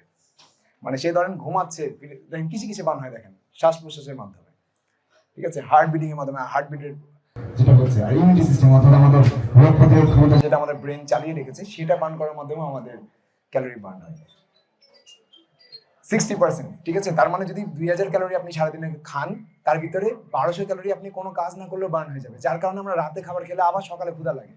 রিজনটা কি? রাতে খাবার খেয়ে আমি ধরেন 500 ক্যালোরি খাবার খেলাম রাত্রে, দিয়ে আর কোনো কাজ করিনি, তাহলে ক্যালোরি কোথায় গেল? আমাদের সকালে আবার ক্ষুধা লাগছে কেন? রিজন হচ্ছে সারা রাত যাবত হার্টবিট হয়েছে, শ্বাস প্রশ্বাস নিয়েছি, এই কারণে সকালবেলা আবার খাওয়ার প্রয়োজন পড়ে। নন এক্সারসাইজ অ্যাক্টিভিটি, অর্থাৎ আমরা হেঁটে অফিস পর্যন্ত আসছি, অনেকে সিঁড়িতে উঠেছি, আমি মনে হয় আজকে 4-5 বার উঠেছি আর নেমেছি আমাদের এখানে। সমস্যা নেই, আমার এগুলো করতে ভালোই লাগে। বাসা বাড়ি কেউ পরিষ্কার করছে, কেউ অন্য অন্য কাজ করছে, অর্থাৎ এক্সারসাইজ করছে না, অর্থাৎ তার উদ্দেশ্য এক্সারসাইজ না, অন্য কোনো কাজকর্ম করছে, বাসা বাড়িতে উঠা বেড়া, বাচ্চার পেছনে দৌড়াচ্ছে, আবার রান্না বান্না করছে, এরকম জিনিস আমাদের 20% ক্যালোরি বার্ন হয়ে যায়। অর্থাৎ ওইদিকে গেল 1200, 2000 ক্যালোরি বার্ন করে 1200 ওখানে শেষ, এখানে গেল 400, তাহলে 1600 ক্যালোরি আমরা এক্সারসাইজ করছি না, বার্ন হয়ে যাচ্ছে অটোমেটিক, আমরা বুঝতেও পারছি না কিভাবে বার্ন হচ্ছে। এক্সারসাইজে পরে আসি, এবার থার্মিক ইফেক্ট অফ ফুডটা বুঝি। এটা হচ্ছে আমরা যে খাবারগুলো খাচ্ছি না সেটা তো চিবিয়ে খাই, অনেকে গিলেও খাই। তো আবার হচ্ছে সেটা হচ্ছে হজম হওয়ার প্রক্রিয়া, আমাদের কিডনি, আমাদের লিভার এগুলো কাজ করে হজম করার জন্য। ফুডগুলো অ্যাবজর্ব হওয়ার পর সেটা আমাদের বডিতে পৌঁছায়, প্রত্যেকটা অঙ্গে পৌঁছায়, এটার মাধ্যমে 10% ক্যালোরি বার্ন হয়, অর্থাৎ 200 ক্যালোরি বার্ন হয়ে যায়। তাহলে 1800 ক্যালোরি আমরা সারাদিনে এক্সারসাইজ না করলেও বার্ন করি, অন অ্যাভারেজ বলছি এটা। যাদের ওজন কম তারা কম বার্ন করে, যাদের ওজন অনেক বেশি তারা বেশি বার্ন করে। এই বিএমআইটা ডিপেন্ড করে ওজনের উপরে, সেটা আমরা পরে টিডিটা কিভাবে বের করবেন সেটাও দেখা দিচ্ছি, সমস্যা নেই। 10% বার্ন হয়, অর্থাৎ 200 ক্যালোরি বার্ন হয় মূলত আমরা যেটা এক্সারসাইজ করছি, জিমে গিয়ে হাঁটাহাঁটি করছি, পার্কে যাচ্ছি বা সুইমিং এ যাচ্ছি, এটার মাধ্যমে আমরা 10% বার্ন করতে পারি। অর্থাৎ আপনি সারাদিনে দরকার আপনার 2000 ক্যালোরি, আপনি কোনো একদিন 2500 ক্যালোরির খাবার খেলেন, অর্থাৎ দাওয়াতে গেছেন, দিয়ে আপনি মনে করছেন যাই 2 ঘন্টা যে ব্যায়াম করে আসি, আপনি সর্বোচ্চ 500 ক্যালোরি, আপনার তো 1800 ক্যালোরির দিকে আছেই, 200 ক্যালোরি আপনার বার্ন করতে হতো, 2200 ক্যালোরি আপনার বার্ন হবে, বাকি 300 ক্যালোরি আপনার বডিতে স্টোর হয়ে থাকবে। অর্থাৎ আপনি দাওয়াতে যে 500-600 ক্যালোরি খেলেন সেটা আপনি 1 ঘন্টা ব্যায়াম করলে মাত্র 200 ক্যালোরি বার্ন হলো, বাকি 300 ক্যালোরি কোথায় যাবে? সেটাকে আমাদেরকে পরের বারের খাবারে ব্যালেন্স করতে হবে। অর্থাৎ আমরা যে দাওয়াত খাচ্ছি সেটা ব্যায়াম করার মাধ্যমে বার্ন করতে পারবো না, সেটাকে পরের বেলা যে খাবার খাবো, ধরেন দুপুরে দাওয়াত খেয়েছি, রাতে ব্যালেন্স করতে হবে, বা রাতে খাবার খেয়েছি, পরের দিন দিনে ব্যালেন্স করতে হবে। অর্থাৎ খাবার আমরা খাবার দিয়ে ব্যালেন্স করতে হবে। যদি কোনোদিন আনহেলদি ফুড খাই, যেমন আমি বললাম যে আমি পুরি সিঙ্গারা মিষ্টি সবই খাই, আজকে খাইনি দেখানোর জন্য যে খাই না কিন্তু এগুলো কিন্তু সবই খাই। তো এই জিনিসটা যদি কোনোদিন আমি খেয়ে ফেলি, পরের দিন যে আমি মেনটেন করে ফেলি, এখানে কত ক্যালোরি এটা বের করা যায়। একটা সিঙ্গারাতে 300 ক্যালোরি থাকে, যেটা এক প্লেট ভাতের থেকেও বেশি। মিষ্টিতে প্রায় 3 থেকে 400 ক্যালোরি থাকে, যেটা প্রায় মোটামুটি ওখানে 3 প্লেট ভাতের সমান ক্যালোরি আছে। ওই প্লেটে যে প্লেটটা দেখছেন 3 প্লেটের সমান ভাতের মতো ক্যালোরি আছে। আমি ধরেন কোনোদিন খেলাম, খাওয়ার পর পরের দিন আমি আর একটু হয়তো কম ভাত খাই, একটু হয়তো কম ফ্রুটস খাই, মানে খাবারগুলোকে কমিয়ে ফেলি। এইভাবে ব্যালেন্স করি। এমন না যে এক্সারসাইজ বেশি এক্সারসাইজ করলে তো আবার আমাদের স্ট্রেস হরমোন রিলিজ হয়, আর স্ট্রেস হরমোন রিলিজ হলে সমস্যা, বডির মাসল লস হবে। আপনি ওজন কমাতে যাবেন, দেখা যাবে হাড্ডি ক্যালসিয়াম ক্ষয় হচ্ছে, চর্বি ক্ষয় হচ্ছে না, চর্বিও কমবে, পাশাপাশি ক্যালসিয়ামও ক্ষয় হবে। এই কারণে অতিরিক্ত এক্সারসাইজ করবো না, খুব সামান্য পরিমাণে। আমি ওই যে অনেকে বলে না জিম ট্রেনার আসলে, মানে অনেকে ভাবতে পারেন ভাই আসছে মনে সবাইকে ফোর্স করবে এক্সারসাইজ করার জন্য। আমি আর মানা করি, কম করেন, এমন ভাবে করেন যেন করতে ভালো লাগে। যেই জিনিস আপনার করতে ভালো লাগে না সেটা স্ট্রেস বাড়ায়, সেটা আপনার শরীরের জন্য বেনিফিশিয়াল না। হ্যাঁ, কিছুদিন যেমন এক্সারসাইজ তো করতে ভালো লাগে না অনেকের, তো এমন ভাবে করেন যেন করতে ভালো লাগে। প্রথমে 20 মিনিট করেন, 10 মিনিট করেন, যখন ভালো লাগবে তখন বাড়ান, ভালো না লাগলে বাড়ানো দরকার নেই। ঠিক আছে, এটা হচ্ছে ব্যাপার। নেক্সট যাই প্লিজ। কিভাবে বের করবেন আপনার কত ক্যালোরি দরকার, এই ক্যালকুলেশন কারো করা দরকার নেই। এমনি সবার মেন্টাল প্রেশার অনেক বেশি যারা এখানে ডেস্ক জব করছেন। সিম্পলি জাস্ট আপনি ইয়েতে যান, চ্যাট জিপিটিতে যান, বলেন আমি আমার টিডি বের করতে চাই। চ্যাট জিপিটি বলবে আপনাকে যে কি কি দেওয়া লাগবে, ওজন, বয়স, উচ্চতা, কয়দিন ব্যায়াম করতে পারবেন, এগুলো সবকিছু দিবে। এখানে অনেকগুলো অ্যাক্টিভিটি ফ্যাক্টরস আছে। অথবা টিডি ক্যালকুলেটর লিখে গুগলে সার্চ করেন, কিছু ওয়েবসাইট আসবে, ওখানে আপনার সব ডিটেলস গুলো দেন, আপনার উচ্চতা কত, আপনার কোমরের মাপ কত। এটা অনেকে জানেন না হয়তো, বা এটা মেপে দিতে হবে। যদি অ্যাকুরেট রেজাল্ট চান তাহলে সবকিছু মেপে দিতে হবে। যেমন রিস্ট চাইতে পারে, রিস্টের মাপ চাইতে পারে, কিন্তু ফোর আর্মসের মাপ চাইবে, থায়ের মাপ চাইবে, হিপের মাপ চাইবে, পেটের মাপ চাইবে। এগুলো যত অ্যাকুরেটলি আপনি ইনফরমেশন দিবেন তত অ্যাকুরেট রেজাল্ট আসবে। এই কারণে এখানে হচ্ছে এটা একটু একটু ইয়া করবেন, মানে একটু গুরুত্ব সহকারে দেখবেন। এই অ্যাপস গুলো আছে, বিভিন্ন অ্যাপস আছে, আবার হচ্ছে ওয়েবসাইটও আছে। গুগলে একটু কেউ একজন একটা ফোন দেন আমাকে, এখানে যদি কানেক্ট করা যায় তাহলে আমি দেখিয়ে দিতাম। বা গুগলে কেউ ঢুকেছেন, কেউ আছেন ঢুকেছেন ওয়েবসাইটে? হ্যাঁ, তো এখন দেখেন যে টিডিটা বের হবে সেটা 90% কারেক্ট হয়, 100% কারেক্ট হয় না। কারণ কারো থাইরয়েড প্রবলেম থাকে, তাদের ক্যালোরি একটু বেশি বার্ন হয়। ঠিক আছে, আবার তো 90% অ্যাকুরেট হলেও হবে, ওটাতে আপনি অনেক বেটার রেজাল্ট পাবেন। মানে না মেপে বা না বুঝে ডায়েট করার থেকে ওই রেজাল্টটা টিডি জানার ফলে যে রেজাল্ট আপনি পাবেন সেটা অনেক বেশি অ্যাকুরেট হবে, আর শরীরের ক্ষতি কম হবে। কেন কম হবে সেটা আমি পরে বুঝাচ্ছি। যে ব্যক্তি চাচ্ছে যে ভাই আমি 1 কেজি ওজন বাড়াতেও চাই না, কমাতেও চাই না, জাস্ট বের করবেন আপনার টিডি কত। যদি টিডি 2500 আসে, সারাদিনে যে সব খাবারগুলো খাচ্ছেন সেটা টোটাল ক্যালোরি 2500 হতে হবে, কিন্তু সেগুলো হেলদি ফুড থেকে আসতে হবে। মানে ম্যাক্সিমাম ক্ষেত্রে মানে 80% হেলদি ফুড হবে, 20% পুরি সিঙ্গারা হবে। ঠিক আছে, এটা হচ্ছে ব্যাপার। মানে এটাকে পুরোপুরি বাদ দিচ্ছি না। তো 2500 ক্যালোরি যদি আপনার সারাদিনে ভালো হয়, কিভাবে বুঝবেন? যেমন 1 প্লেট ভাতে কত ক্যালোরি কিভাবে বুঝবেন, বা 1 পিস মাছে কত ক্যালোরি কিভাবে বুঝবেন? ছোট্ট একটা স্কেল পাওয়া যায়, দেখবেন তারা যে 300 টাকা দাম মাত্র। আমি যে প্রোডাক্টের প্রমোশন করি না, এখানে বলা লাগছে আপনাদের জন্য। ওই স্কেলটা কিনবেন, কেনার পর কতটুকু প্লেটের ওজনটা আলাদা করবেন, মানে যে প্লেটে রাখছেন থালার ওজনটা আলাদা করবেন, যে দেখবেন যে ভাতের ওজনটা কত, অত গ্রাম ভাতে কত ক্যালোরি, গুগলে সার্চ করলেই পাবেন। বা অত গ্রাম যে মুরগির মাংসটা আপনি ওজন করছেন, অত গ্রাম মুরগির মাংসতে কত ক্যালোরি, কত প্রোটিন, সেটা গুগলই আপনাকে অ্যান্সার দিয়ে দেবে, অনেকটা অ্যাকুরেট। এগুলো কিভাবে অ্যান্সার দেয়, এর আগে রিসার্চ করে মানুষ ইনপুট দিয়েছে, এই ওটার উপরে বেস করে আমাদেরকে অ্যান্সার দেয়। অনেকে বলে যে ভাই আপনি কি মেপে দেখেছেন নাকি কত ক্যালোরি? আরে ভাই, এটা তো মাপা দরকার না, আমি তো পড়েছি। আর পড়েছি কোথায়? যে রিসার্চ বেসড কিছু আছে সেই জিনিসে পড়েছি, এটা পড়েই হয় সব। যদি কেউ বলেন যে ভাই আমি আন্ডার ওয়েট, আমি ওজন বাড়াতে চাই, ওজন কমানোটা পরে আসছি, ওটার উপরে ইন্টারেস্ট বেশি তাই ওগুলো পড়ে, তাহলে কি করবে? টিডি যেটা বের হবে, ধরেন তার টিডি বের হয়েছে 2500, সে জাস্ট 500 ক্যালোরি এক্সট্রা ফুড খাবে, কিন্তু সেই 500 ক্যালোরি কোকা কোলা থেকে আসলে হবে না, সে 500 ক্যালোরি আসতে হবে মাছ, মাংস, ডিম, দুধ থেকে। নাহলে কি হবে? চর্বি বাড়ার মাধ্যমে ওজন বাড়বে। ওজন তো বাড়বে, কিন্তু চর্বি বাড়ার মাধ্যমে বাড়বে, যেটা শরীরের জন্য ওভারঅল আনহেলদি। আমাদেরকে মাংসপেশি স্ট্রং করার মাধ্যমে বা বোন ডেন্সিটি স্ট্রং করার মাধ্যমে ওজন বাড়ানোর চেষ্টা করতে হবে। এবার আসি হচ্ছে ওজন কমাবো কি করে? খুব ইজি। যেই পরিমাণ টিডি আসছে তার থেকে জাস্ট 500 ক্যালোরি কম খাবে, আমি কেন 500 ক্যালোরি বলছি সেটা আমি পরে এক্সপ্লেন করছি। তাহলে আপনার বডি কি করবে, যে অবশিষ্ট, যে ধরেন আপনার বডি খরচ করে সারাদিনে 2500 ক্যালোরি, আপনি দিলেন তাকে 2000 ক্যালোরি, তাহলে বাকি 500 ক্যালোরি আমার বডি কোথায় পাবে? আমার বডিতে খরচ করছে, কোথায় পাবে? শরীরের ভিতরে যে চর্বি জমে আছে সেটাকে বার্ন করার মাধ্যমে পাবে। অর্থাৎ আমাদের শরীরে যে চর্বি আছে না, সেটা কিন্তু ক্যালোরি, সেটা হচ্ছে স্টোরড ক্যালোরি। সেটা যখন আমরা খাবারের মাধ্যমে কম ক্যালোরি দিব, তখন আমাদের ব্রেন ডিটেক্ট করবে যে লোকটার বডিতে তো ক্যালোরি কম গেছে, তাহলে এর বডিতে এত বেশি চর্বি দরকার নাই, এই চর্বি গুলোকে এখন ইউজ করি, এটা হচ্ছে আমাদের স্টোরড চর্বি। ঠিক একইভাবে আমাদের ওজন কিভাবে বাড়ে, যখন আমরা যে পরিমাণ বার্ন করি তার থেকে বেশি দিই আমাদের শরীরে, তখন আমাদের ব্রেন ডিটেক্ট করে যে এর তো এত খাবারের দরকার নাই, তাহলে এক্সট্রা ক্যালোরি কি করবো, এক্সট্রা ক্যালোরি চর্বি হিসেবে জমা করে রাখি, যেন পরবর্তীতে যদি সে কোনোদিন খাবার না পায় সেদিন যেন বার্ন করতে পারি। এইভাবে আমাদের বায়োলজিক্যাল প্রসেস। এটা কিভাবে শুরু হয়েছে, কারণ যখন আদিম যুগে হচ্ছে ওই খাবার আমরা একদিন পেতাম আরেকদিন পেতাম না, শিকার করা লাগতো, একদিন শিকার পাচ্ছি তো আরেকদিন পাচ্ছি না, তখন কি হয় যে আমরা যেদিন শিকার পাচ্ছি সেদিন অনেক মানুষ পেট ভরে ওভারলোড করে খেত, যার কারণে তার চর্বিটা শরীরে জমে থাকতো, পরবর্তীতে 2-3 দিন শিকার না পেলেও তারা যখন শিকার খুঁজতো তখন ওই চর্বিটা বার্ন হতো। ওই প্রসেসটা এখনো চালু আছে, এটা দুনিয়ার প্রত্যেকটা পশু প্রাণীর ক্ষেত্রেই সেম। কিন্তু আমাদের এখন সমস্যাটা কি, আমরা তো ওই পরিমাণে শারীরিক পরিশ্রম করছি না, যার কারণে আমরা রোজ রোজ পেট ভরে খাবার পাই, কিন্তু শারীরিক পরিশ্রম হচ্ছে না, যার কারণে অল্প অল্প করে চর্বি জমছে। আমার ব্রেন ডিটেক্ট করছে যে এই মনে কোনো একদিন এভারেজ জয় করতে যাবে, কিন্তু আমাদের পেট এভারেজ হয়ে যাচ্ছে, আমরা কোনোদিন যাচ্ছি না এভারেজ জয় করতে। সমস্যাটা এটাই। তো এই জিনিসটা বুঝতে হবে যে ব্যালেন্স করে কেন খেতে হবে। ডায়েট তো আজ থেকে 100 বছর আগে ছিল না, এখন এই কনসেপ্টটা কেন পপুলার? রিজনটা হচ্ছে আমরা এখন ওই ফিজিক্যাল ওয়ার্ক করি না, যার কারণে ডায়েটটা পপুলার হয়ে গেছে। কখনো দেখেছেন কৃষককে ডায়েট করা লাগে? কখনো দেখেছেন যে কৃষক একজন যে লেবার সে ডায়েট করে, কিন্তু তো একদম সুঠাম দেহ অনেকের। রিজনটা কি, সে প্রচুর পরিমাণে পরিশ্রম করে, যার কারণে তার এক্সারসাইজ করার দরকার হয় না। সাধারণ মানুষের কেন দরকার হবে? কারণ আমাদের বায়োলজিক্যাল প্রসেস ফিজিক্যাল ওয়ার্ক করার জন্য তৈরি হয়েছে। এই একটা ওয়ার্ক ছাড়া বাকি সবকিছুকে আমাদের ব্রেন ডিটেক্ট করে আপনি অবসরে আছেন, অর্থাৎ আপনি যে মেন্টাল ওয়ার্ক করছেন সেটাকে আমাদের ব্রেন অবসর মনে করবে, কারণ আমাদের বডি তো তৈরি হয়েছে ফিজিক্যাল ওয়ার্ক করার জন্য। তো অনেক বেশি ওয়ার্ক করতে হবে না, 30-40 মিনিট করলেই হবে। যদি কোনো ব্যক্তি 3500 ক্যালোরি কম খায় বা বেশি খায়, তাহলে 1 পাউন্ডের কাছাকাছি তার ওজন বাড়ে বা কমে। 3500 ক্যালোরি যদি আপনি ধরেন, আপনি আজকে বসে 3500 ক্যালোরির খালি পিৎজা বার্গার এগুলো সবকিছু খেলেন, মানে প্রচুর পরিমাণে খাবার খেলেন, আপনার একদিনে 1 পাউন্ড চর্বি বাড়বে, এটা পিওর চর্বি। এর সাথে কিন্তু ওয়াটার ওয়েটও বাড়ে, ওয়াটার ওয়েটের পরের কথা বলছি, পিওর চর্বি বাড়ে।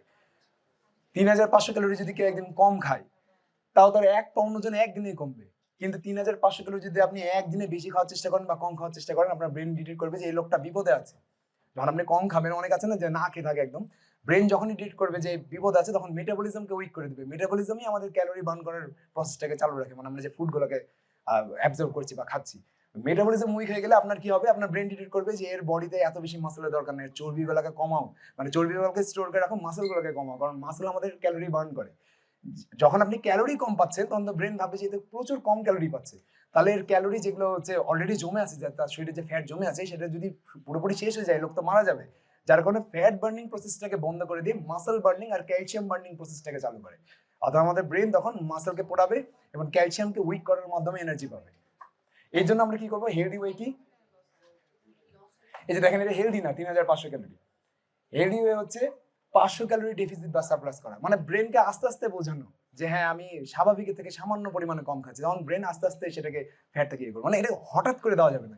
যে ব্যক্তি 20 বছর ধরে পেট ভরে খাবার পায়, সে একদিন খাবার না পেলে তো আমার ব্রেন ফিল করবে যে লোক বিপদে আছে। এটা হচ্ছে রিজন, ঠিক আছে? এই কারণেই রমজান মাসে অনেকে বলতে পারে দাদা ভাই রমজান মাসে তো আমরা খাই না, তাহলে তো আমাদের ব্রেন ওরকম হয়ে যাবে কিনা। না, রমজান মাসে তো আমরা সেহরিতে সকালবেলা খাচ্ছি, ভোরে, আমরা হয়তো সকালে নাস্তা করছি না, কিন্তু আমরা তো সেহরিতে খাচ্ছি, তো ব্রেন ওটা ডিটেক্ট করবে না ওভাবে। তারপরে হচ্ছে আমরা ইফতারিতেও খাচ্ছি, আমরা জাস্ট 16 ঘন্টা বা 14 ঘন্টার জন্য আমরা না খেয়ে থাকি, তো ওই 14 ঘন্টাতে সমস্যা নাই। কিছু কিছু মানুষ আছে সারাদিন পানি খেয়ে না থাকে জাস্ট ওজন কমানোর জন্য, যেটা কিছুদিন আগে হলো যে একজন মারা গেছে।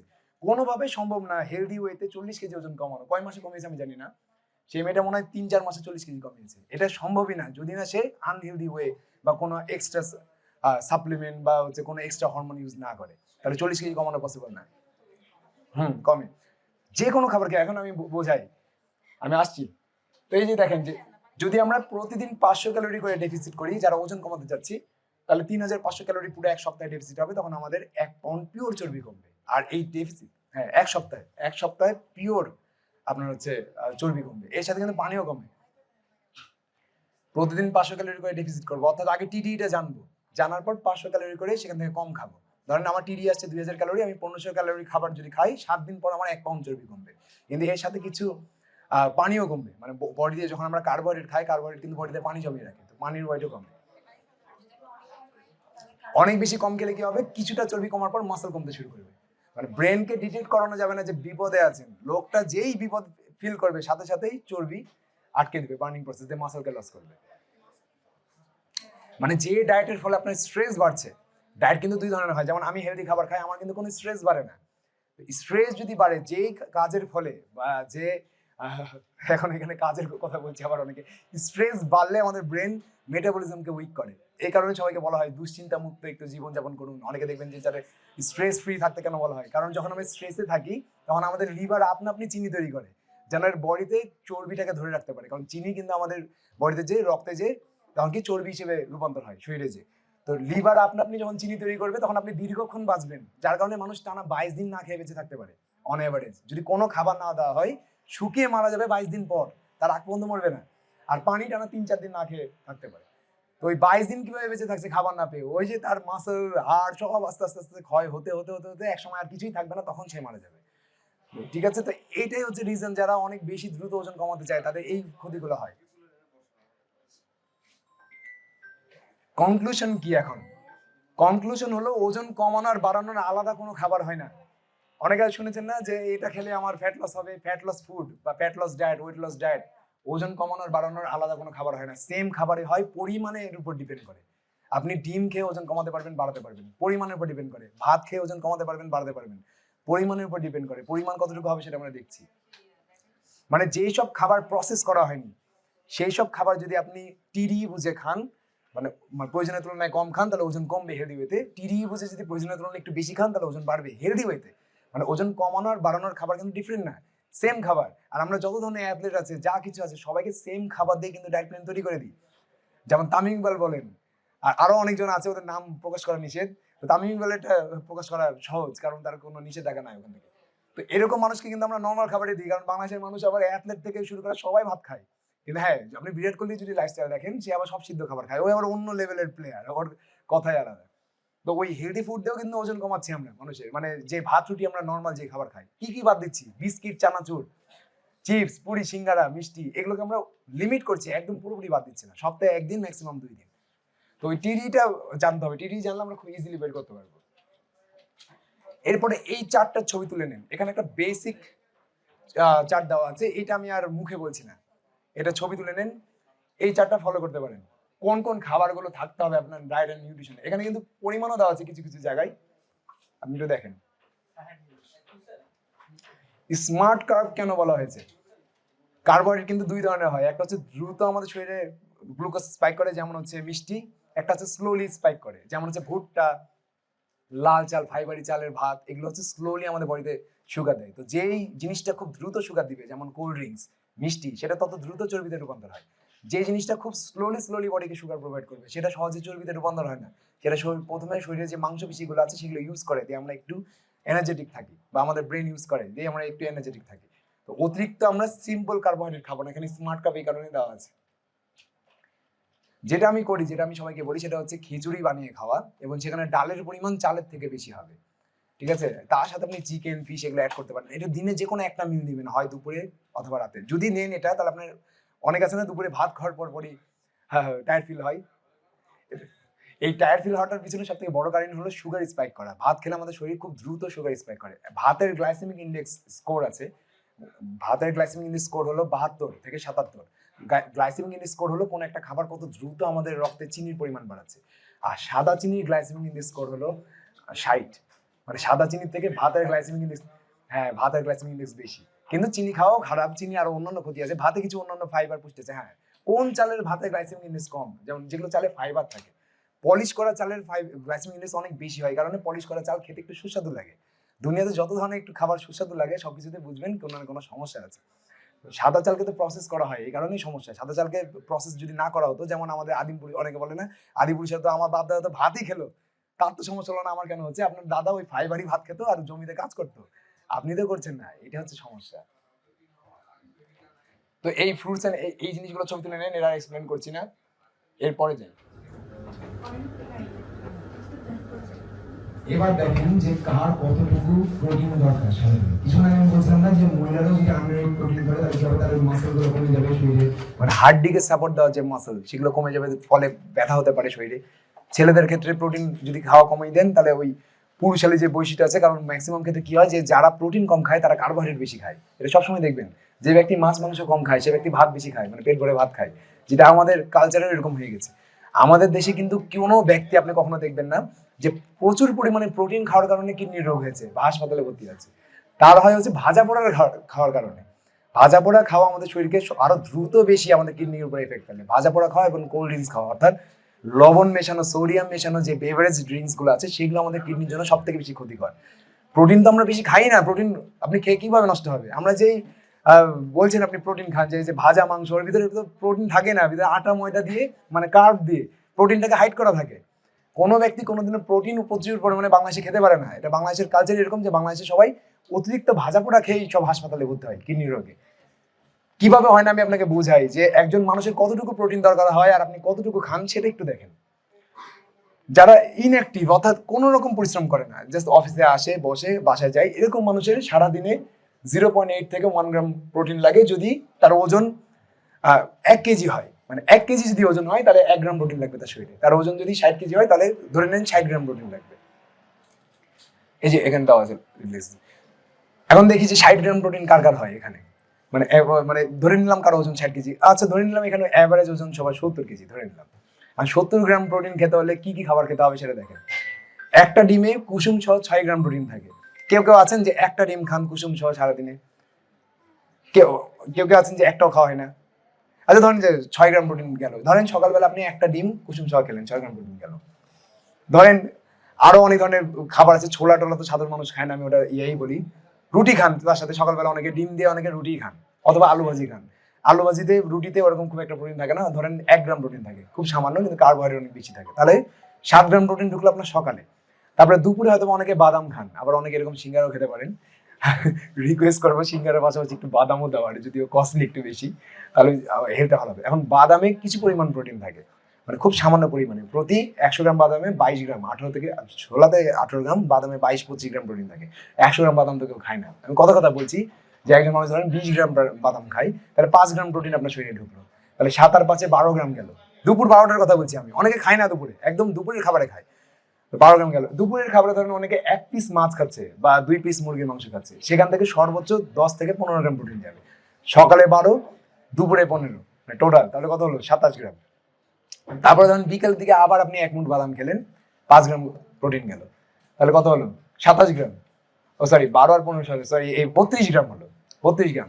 এবার রাতে আসি, রাতে আবার ম্যাক্সিমাম মানুষ এই দুপুরের মতো খাবার খান, ওখানে আবার 15 গ্রাম প্রোটিন পেলেন, তাহলে কি হলো? ওভারঅল 50 গ্রাম প্রোটিন হচ্ছে না সাধারণ মানুষের। অনেকে এর থেকেও কম খায়, অনেকে, আমি যেটা বললাম এর থেকেও অনেকে কম প্রোটিন খায়।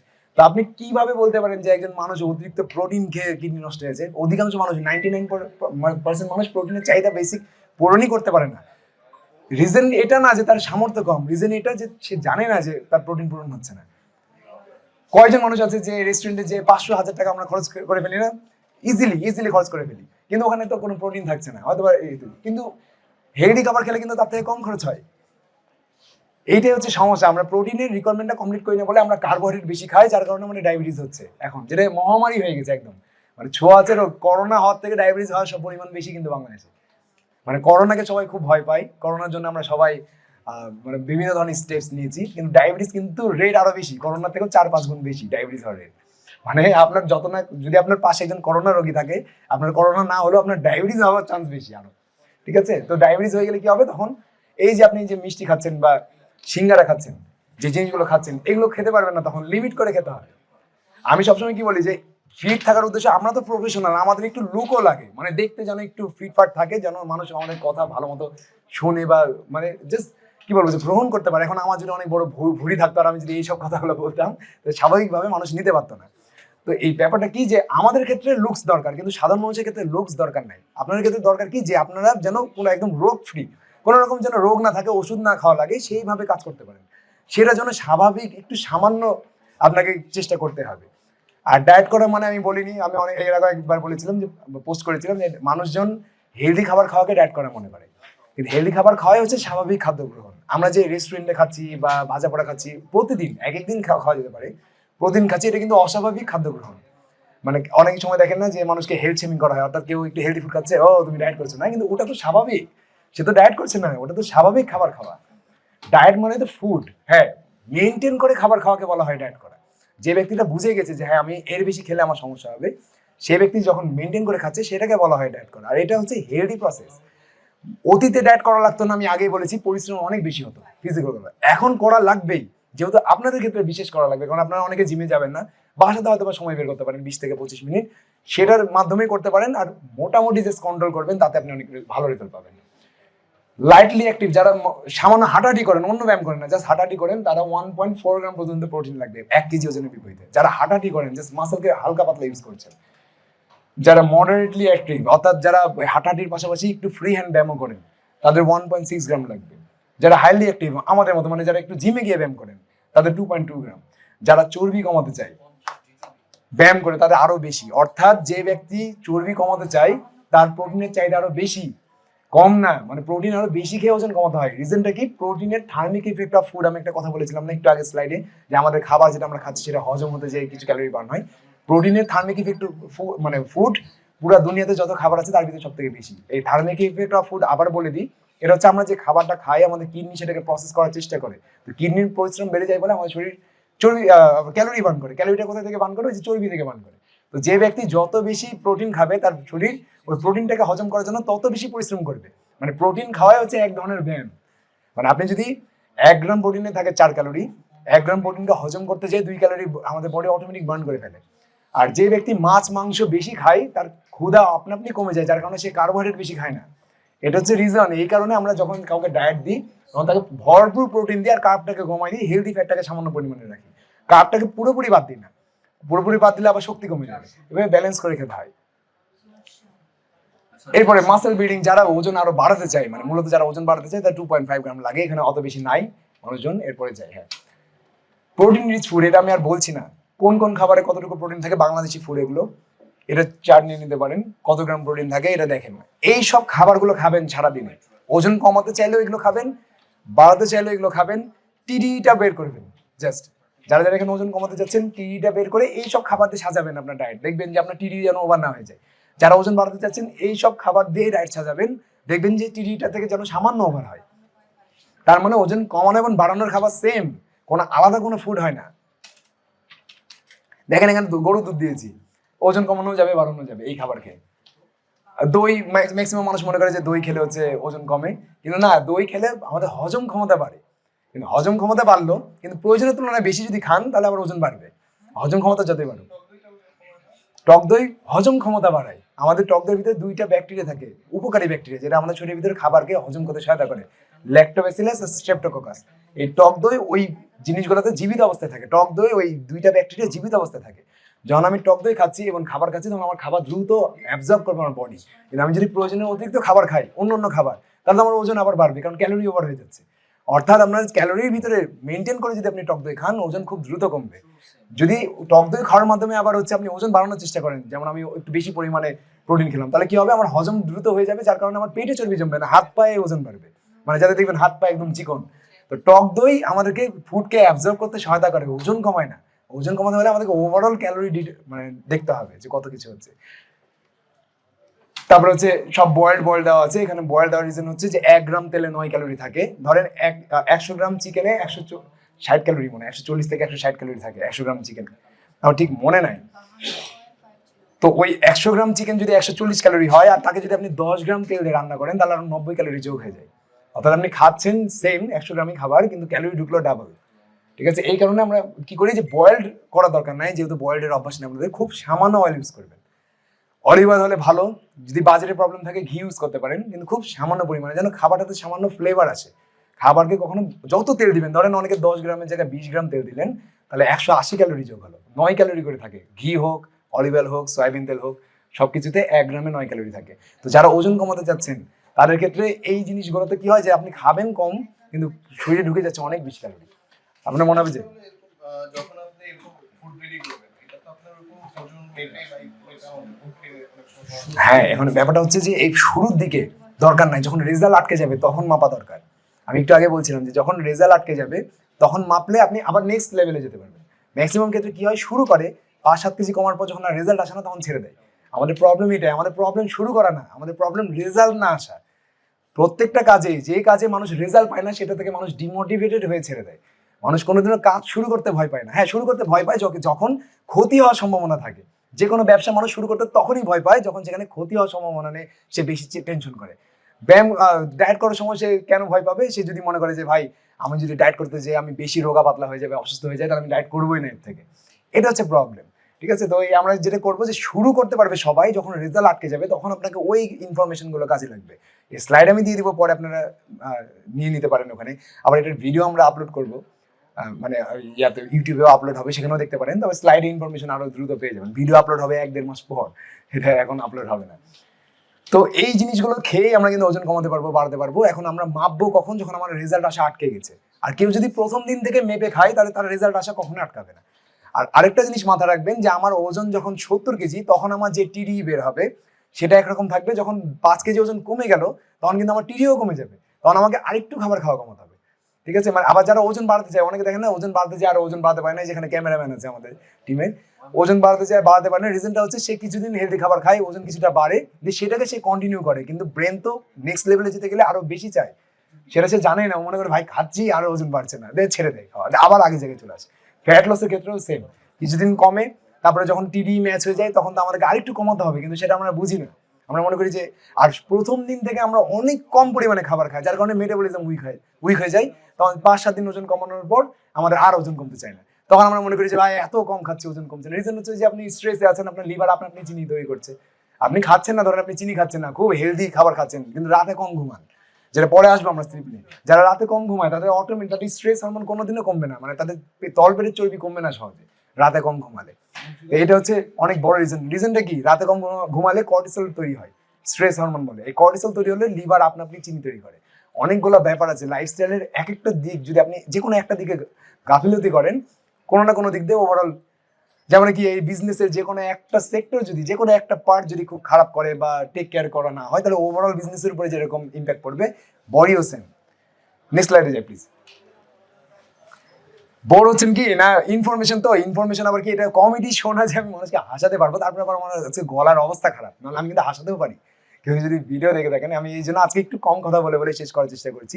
এগুলো জিনিসে মানুষের বোরনেস এমনি আসবে, কারণ এই জিনিসগুলোতে আমরা স্বাভাবিকভাবে অনেক ইনফরমেশন মানুষের মাথায় ঢোকে না। যদি আমি কম ইনফরমেশন দেওয়ার চেষ্টা করেছি, ছোটবেলায় আমরা যখন ইউনিভার্সিটিতে পড়তাম তখন টিচারদেরকে মনে মনে করতাম না, অনেকে কি বলে এটাকে সহজ বাংলায় গালি দিতাম মনে মনে যে এত পড়াচ্ছে কিছুই ঢুকছে না মাথায়।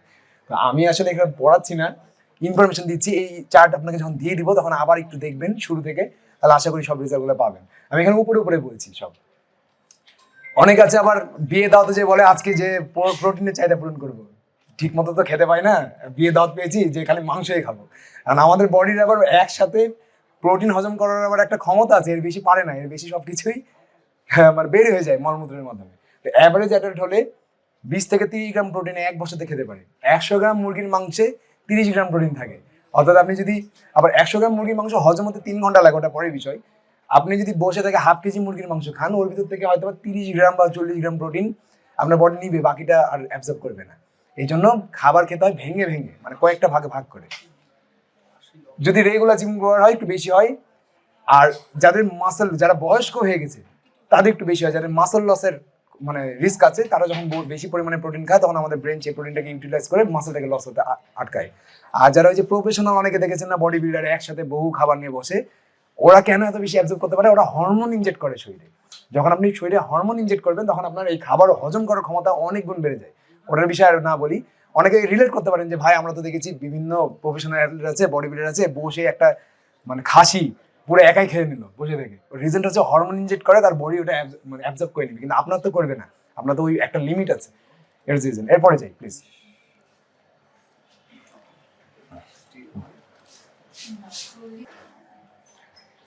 এখানে কিছু বেসিক কিছু দেওয়া আছে, একটু সিঁড়ি ব্যবহার করবেন। যারা যারা এক্সারসাইজ করার টাইম পান না, আসবেন কিছু দূর হেঁটে আসবেন, একটু সিঁড়ি ব্যবহার করে উপরে উঠবেন। ম্যাক্সিমাম ক্ষেত্রে কেউ অফিস থেকে যাওয়ার ক্ষেত্রে এই কাজটা বেশি করতে পারেন, কারণ আসার সময় অনেকে তাড়াহুড়া থাকে, কিন্তু যাওয়ার সময় যেহেতু কাজ শেষ হয়ে যায়। এগুলো মূলত যারা টাইম পান না জিম করার বা এক্সারসাইজ করার, তাদের জন্য এটা। Squats, push up, planks, jumping jacks এগুলো আমি দেখা দিচ্ছি, একজনকে নিয়ে আসছি। যদি আমার মেন ট্রেনারকে আমি আনতে পারিনি, ও আবার হচ্ছে ব্র্যাক ইউনিভার্সিটিতে জব করছে এখন, তো এই জন্য আনতে পারিনি। বাকি দুইজনকে অ্যাসিস্ট্যান্টকে নিচে ওরা দেখিয়ে দিবে। একজন আছে আবার অনেক আগে থেকে এক্সারসাইজ করে মোটামুটি। আমরা কিন্তু মানে প্রফেশনাল বডি বিল্ডার বেশি ফোকাস করি না, আমরা ফোকাস করি সুস্থ স্বাভাবিক মানুষ। প্রফেশনাল বডি বিল্ডার যারা আছে তাদেরকে আমরা অন্য জায়গায় কাজে লাগাই, কম্পিটিশনে কাজে লাগাই, তাদেরকে আমরা এই সবে আনি না, কারণ আমরা চাই যে আপনারা যেন রিলেট করতে পারেন এমন একজন মানুষের সাথে আপনাদের পরিচয় করা যে আপনাদের মতোই, যে নর্মাল আপনাদের মতোই জীবনযাপন করে। ইউটিউবে আমি ভিডিও আপলোড করেছি, আপনারা অনেকে হয়তো বা দেখতে পারেন, আইমান সাদিকের সাথে আমি একটা ভিডিও করেছিলাম, দুইটা ইউটিউবে আপলোড করা আছে। ওইখানে বাসার চেয়ার টেবিল ব্যবহার করে আপনি কিভাবে এক্সারসাইজ করবেন কোনো রকম ইকুইপমেন্ট ছাড়াই, বা বেড, খাট, সোফা সবকিছু ব্যবহার করে, সেগুলো সেই ইউটিউব ভিডিওতে দেখানো আছে।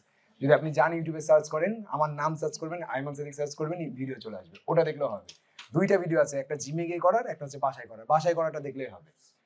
তো এগুলোতে আপনি বেসিক কিছু ইয়ে পাবেন। এই যেখানে আপনার সিঁড়ি ব্যবহার করতে বলেছে, রাত্রেবেলা দেরি করে ঘুমাতে, এটা পরে আলোচনা করছি। আর পানি পান করতে বলেছে ঠিকঠাক মতো। এখানে 2.5 লিটার 3 দেওয়া আছে, এটা না, ওজনের উপর আবার ডিপেন্ড করে। যেমন একটা বাচ্চাকে তো আর আপনি 2 লিটার পানি পান করাতে পারবেন না। যার ওজনই ধরেন 5 কেজি, তাকে 2 লিটার পানি পান করালে ফেটে যাবে। তো এটা হচ্ছে ব্যাপার। তো আমরা ওজনের উপরে, আমি বললাম না 9 কেজি ওজনের জন্য 1 গ্লাস পানি, অর্থাৎ একটা 10 কেজি ওজনের বাচ্চা সারাদিনে জাস্ট 1 গ্লাস পানি পান করলেই, যেমন আমার একটা বাচ্চা আছে 1 বছর বয়স, সারাদিনে 1 গ্লাস সম পরিমাণ পানি হয়তো সে পান করে, ওটাই না, ওর বেশি দরকার হয় না। ঠিক আছে? তো এরপরে যাই প্লিজ। কয়েক ধরনের এক্সারসাইজ আছে, প্রত্যেকটার আবার আলাদা আলাদা বেনিফিট আছে। মানে আপনি যদি শুধুমাত্র হাঁটেন তাহলে আপনি এই বেনিফিট গুলোকে মিস করবেন। শুধুমাত্র অনেকে আছে যে জিমে যাই পড়ে থাকে, শুধু যদি জিম করেন তাহলে এই 3টা বেনিফিট মিস করবেন। শুধুমাত্র যদি ইয়োগা করেন, যেটা মেয়েদের ভিতরে প্রবণতা বেশি, তাহলে বাকি 3টা বেনিফিট মিস করবেন। আর ব্যালেন্স এটা যারা ডান্স করে তাদের জন্য এটা নিয়ে আলোচনা না করি। এই 3টা জিনিস, এই 3টা জিনিসই মূলত আমরা জিমে এক্সারসাইজ করি বা আমরা অ্যাথলেটদেরকে করাই। অ্যাথলেটদেরকে দেখবেন প্রচুর পরিমাণে ফ্লেক্সিবিলিটি ট্রেনিং করে। রিজনটা কি? এটা হচ্ছে আমাদের শরীরে ইনজুরি হওয়ার প্রবণতা কমায় আর ব্যথা কমায়। তো যারা ধরেন যে শুধুমাত্র হাঁটে, দেখবেন অনেকে আছে শুধু হাঁটে কিন্তু হাঁটুতে ব্যথা ভালো হয় না, বা কোমরে ব্যথা আছে। রিজনটা কি? সে ফ্লেক্সিবিলিটি ট্রেনিং করে না, এই কারণে। আবার অনেকে আছে শুধুমাত্র ফ্লেক্সিবিলিটি ইয়োগাই করে, সে হাঁটে না, তার কি হয়? দম কমে যায়। এটা হচ্ছে এন্ডুরেন্স বাড়ায়। দেখেন বেনিফিট গুলো দেখেন, ডিফারেন্ট বেনিফিট। যারা দৌড়ায় না একদমই, শুধুমাত্র ওয়েট লিফটিং করে, দেখবেন অনেক আছে একটুতেই হাঁপায়। এরকম করা যাবে না। আমি কিন্তু প্রচুর পরিমাণে ফুটবল খেলি, এক্সারসাইজ করি, এই জিম ওয়ার্কআউটও করি, আবার ফ্লেক্সিবিলিটি ট্রেনিং করি। সবকিছু মিলে আমি 35 মিনিটের মতো ব্যায়াম করি সারাদিনে। এখন যখন ইয়াং ছিলাম, যখন আরো মাসকুলার বডি বিল্ডার হওয়ার ইচ্ছা ছিল, এখন তো নাই, তখন অনেক বেশি ব্যায়াম করতাম। কিন্তু এখন একটা স্বাভাবিক মানুষ মেনটেন করতে পারে এরকম ব্যায়াম করি, সপ্তাহে 4 দিন জাস্ট 40 মিনিট ব্যায়াম করি, এই সব কিছুকে মিক্স করে। আর ফুটবলটা আমি আলাদা খেলি, ওটাকে আমি ব্যায়ামের ভিতরে ধরি না, ওটা আমি এনজয় করার জন্য খেলি। তো এটা কি হবে যে মেয়েরা তো ওই ফুটবল খেলতে পারবে না, সমস্যা তো এটাই যে কি করবে, যে যারা বাসা বাড়িতে আছে একটু হাঁটবেন জোরে জোরে, তাহলে এন্ডুরেন্স মানে ফুসফুসের ক্ষমতা বাড়বে, হার্টের পাশে চর্বি কমবে। মানে জোরে জোরে হাঁটবেন, আস্তেও হাঁটতে পারেন, কিন্তু জোরে না হাঁটলে আবার ফুসফুসের ক্ষমতা বাড়বে না। মানে যারা এনার্জি পান না, একটুতে হাঁপিয়ে যান, তারা সমস্যা হচ্ছে তারা ওয়াকিং মুভমেন্ট করেন না খুব বেশি, একটুতে সিঁড়িতে উঠলেই হয়তো বা তার হাঁপানি উঠে যায়, এরকম হচ্ছে প্রবলেম থাকে। স্ট্রেন ট্রেনিং হচ্ছে এটা যে জিমের ডাম্বল তুলতে হবে তা না, ফ্রি হ্যান্ড এক্সারসাইজকেও স্ট্রেন ট্রেনিং বলে। অর্থাৎ এই যে চেয়ার টেবিল ব্যবহার করে, বা বাসাতে একটা পানির যে জগ চাচ্ছেন সেটারও তো ওয়েট আছে, সেটাও একজন ওয়েট লিফটার। আমি যখন ছোট ছিলাম, যখন জিমে ভর্তি হইনি বা এরকম প্ল্যান ছিল না, তখন সাইকেল ছেড়ে ব্যায়াম করতাম। ওই আমি আগে বললাম জনসনের একটু ভক্ত ছিলাম, আমি মনে করতাম যে এই সাইকেল ছেড়ে ব্যায়াম করলে মনে হয় তার মতো বডি হয়ে যাবে। তো রিজনটা ওটা আলাদা, ওটা এক ধরনের ওয়েট লিফটিং। যারা ধরেন যে লেবার আছে, ইট মাথার উপরে তুলে সিঁড়িতে বয় উপরে নিয়ে যায়, তারাও এক ধরনের ওয়েট লিফটিং করে। যারা হচ্ছে যে ভারী বস্তা তুলে, গ্যাসের সিলিন্ডার তুলে, তারা ওয়েট লিফটিং করে, জাস্ট তারা জানে না যে এটা ওয়েট লিফটিং। আর তারা জানে না যে কোন মুভমেন্টে করে, তার কারণে তাদের মাসল স্ট্রং কিন্তু মাসল বড় না। মাসল বড় করার জন্য আবার আলাদা, যদিও আপনাদের মাসল বড় করার উদ্দেশ্য না, মাসল কিভাবে স্ট্রং থাকবে সেটাই আমরা দেখাবো। ফ্লেক্সিবিলিটি তো বললাম। তো যে কোনো এক ধরনের ব্যায়াম যদি আমরা করি, তাহলে কি হয় যে আমাদের ওভারঅল হেলথ আমাদের আসে না, ফিটনেস আসে না। তো আমাদের টার্গেট হচ্ছে ওভারঅল ফিটনেস। আমরা এমন ভাবে ডিজাইন করবো যেন আপনার ওভারঅল ফিটনেস চলে আসে। অর্থাৎ আমি কয়েকটা ব্যায়াম দিব, তার ভিতরে অ্যারোবিক্স আছে, ফ্লেক্সিবিলিটি আছে, প্লাস স্ট্রেন্থ ট্রেনিং আছে, এই সব কিছুই আছে। এটা আমি দেখা দিচ্ছি একটু পরে, এরপরে যাই প্লিজ। আচ্ছা, এবারে আমি এক্সারসাইজ গুলো একটু দেখাই দিই। কেউ আসবেন ভাই? আপনি আসেন, আপনি আসেন। আগের স্লাইডটাতে যাই, তার আগেটাতে যাই একটু প্লিজ। দেখেন এই যেখানে কয়েকটা ব্যায়ামের নাম দিয়েছি আমি, squats, push ups, planks, jumping jacks, এরকম। যদি আমি প্রথমে একটু পুশ আপসটা দেখাই আপনাকে, আপনি কি ফ্লোরে হাঁটু রেখে করতে পারবেন? না এইভাবে নরমালি করা যাবে। হ্যাঁ, না আমি বলছি ফ্লোরে হাঁটু রেখে, মানে কি সবাই তো পারবে না নর্মালটা। তো তো সবাই নর্মালটা পারবে না, সবার আগে আমরা ওয়ালে হাত দিয়ে দিই, এটা তো ওয়াল না, হ্যাঁ এটা ওয়াল, ঠিক আছে। আমি বলি, হ্যাঁ এটা দেখেন বাসায় করবেন, হ্যাঁ আপনি হাত দেন, আমি বলে দিই শোল্ডার বড় বড় হাত থাকবে, হ্যাঁ পাট একটু দূরে থাকবে। এটা যারা একদমই কখনো এক্সারসাইজ করেননি, বিশেষ করে ফিমেলরা করতে পারেন। হ্যাঁ এবার পুশ করেন, হ্যাঁ আবার প্রেস করেন, হ্যাঁ। এইটাতে কি হবে, এটাতে হচ্ছে আপনার শোল্ডারের মাসল, আর্মসের মাসল এবং চেস্টের মাসলটা স্ট্রং হবে, কখনো শোল্ডার ইনজুরি হবে না যারা করবেন এটা। তো না কমবে যদি এক্সারসাইজ, কিন্তু ওজন কমানোর জন্য না, এক্সারসাইজ মাসলকে স্ট্রং করার জন্য। ওজন কমবে যদি ডায়েট ঠিক থাকে। আমি তো আগে বললাম ক্যালোরি যদি ঠিকঠাক থাকে তাহলে যে রিক্সা চালালে ওজন কমবে, ক্যালোরি ঠিকঠাক না থাকলে আপনি যাই করেন ওজন কমবে না। মানে ধরেন আপনি প্রচুর পরিমাণে রিক্সা চালাচ্ছেন, কথা সারাদিনে 2000 ক্যালোরি বার্ন করলেন, কিন্তু এসে আবার আপনি খুব বিরিয়ানি খাচ্ছেন, 5000 ক্যালোরি বিরিয়ানি খেলেন, তাহলে ওই রিক্সাওয়ালারও ভুড়ি হবে। যেটা দেখছি আমরা এখন আস্তে আস্তে রিক্সাওয়ালারা কি হয়েছে, যখন থেকে ইয়ে চলে আসছে মোটর, সবার ভুড়ি হয়ে গেছে, কারণ রিজেন্টলি কি তার পরিশ্রম কমে গেছে, তো এটা হচ্ছে ব্যাপার। তো আচ্ছা এটা গেল হচ্ছে বেসিক, এগুলো কিন্তু একদম বেসিক। এবার আমরা একটা প্ল্যান, আপনার শার্টের, এই আজমি দিকে আসো, এদিকে আসো।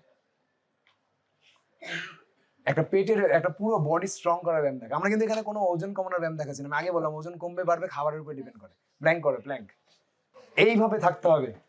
আর কতক্ষণ থাকবেন, এটা কতক্ষণ থাকবেন প্রত্যেকদিন গুনবেন। প্রথম দিন যদি 10 সেকেন্ড হয়, পরের দিন 11 সেকেন্ড করার ট্রাই করবেন। এইভাবে, এমন না যে 1 মিনিট করতে হবে, 2 মিনিট করতে হবে, প্রত্যেক দিন 1 সেকেন্ড 1 সেকেন্ড করে বাড়াবেন, দেখবেন 100তম দিনে আপনি এক্সপার্ট হয়ে গেছেন। এর ওভারঅল বডিতে যে মাসল গুলো আছে সেগুলোকে স্ট্রং করার জন্য একবার করলেই হবে।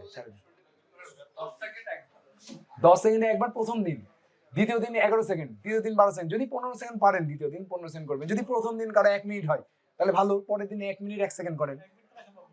মূল কথা হচ্ছে যে প্রথম দিন যেটা করবেন পরের দিনগুলোতে যেন বাড়তে থাকে, অথবা সেই সমপরিমাণ হয়, তার থেকে যেন কম না হয়। হ্যাঁ হয়েছে, ওটা আচ্ছা ঠিক আছে, এটা কিন্তু অনেক দেখে ইজি মনে হলো, এটা কিন্তু কঠিন আছে। হ্যাঁ তো এটা একটু পজিশনটা ঠিক রাখতে হবে। ভিডিও আমি করেছি, ওটাতে আরো ভালো মতো বুঝবেন। এবার আমরা এগুলো কি করলাম, দুইটা ব্যায়ামই কিন্তু আমরা করলাম স্ট্রেন ট্রেনিং। এই যে ডাম্বলের ব্যায়াম দেখিয়েছি না, দুইটাতেই কিন্তু মাসেলে প্রেসার পড়ছে। যে জিনিসে মাসেলে প্রেসার পড়বে সেটাই ওয়েট লিফটিং। তার মানে এই না যে ডাম্বল চাপতে হবে। আমি একটা বাচ্চাকে ছেড়ে যদি ব্যায়াম করি ওটা ওয়েট লিফটিং, ঠিক আছে। এবার আমরা ফ্রি স্কোয়াট করবো পায়ের জন্য, সাইডে করে যান, আমি দেখা দিচ্ছি। হ্যাঁ করেন। এই যে গোড়ালি অনেকে তুলে ফেলেন, হ্যাঁ অনেকে দেখবেন নামতে যে গোড়ালি উঠে যায়, গোড়ালি উঠে ফেলেন অনেকে, যে ভুলটা করে। হ্যাঁ এই যে গোড়ালি ছাড়ে ফেলে, গোড়ালি ছাড়া যাবে না, ইনজুরি হতে পারে। হ্যাঁ গোড়ালি থাকবে হচ্ছে ফ্লোরে নিচে। এখন দেখেন অনেকে গোড়ালি উঠে যাবে, কি করবেন, কোনো কিছু একটা ধরে করবেন। বাসায় আলমারি আছে বা ফার্নিচার আছে, সেটা ধরে গোড়ালিটাকে যেন ফ্লোর থেকে যেন উঠে না যায়। গোড়ালি যদি উঠে যায় তাহলে কিন্তু হাঁটুতে ইনজুরি হওয়ার চান্স থাকে, ঠিক আছে। তো কোনো কিছু একটা ধরবে, এটা ধরে করে দেখান। হ্যাঁ ফার্নিচার ধরে, গোড়ালি উঠেন না, ওই এখানে করছে, এটা মানে ধরার জায়গাটা ভালো না বলে করতে পারছেন, ধরার জায়গাটা উচিত। এটা হচ্ছে প্রথম দিন যদি 5টা হয়, পরের দিন 6টা, ঠিক আছে। আমি এখানে কাউকে কোনো লিমিট দিচ্ছি না, পারবেন এক একজন একরকম হবে। তো প্রথম দিনের থেকে দ্বিতীয় দিন একটু বেশি হবে, কম যেন না হয়, সমপরিমাণ হবে। ধরেন প্রথম দিন 5টা পারলেন, দ্বিতীয় দিনও 5টাই করবেন অথবা বেশি করবেন, 4টা যেন না হয়, ঠিক আছে। 4টা হলে বুঝতে হবে যে না, তাহলে গতদিন মনে উল্টাপাল্টা খাবার খাওয়া গেছে, এই জন্য শক্তি কমে গেছে, ঠিক আছে। তো এটা হলো লেগের ব্যায়ামগুলো। এবার করি লাঞ্জেস, ওয়াকিং লাঞ্জেসটা করেন, বা সিঙ্গেল মানে দাঁড়িয়ে থেকে করেন। সোজা, বডি সোজা, হ্যাঁ আবার পিছিয়ে চলে আসেন, হ্যাঁ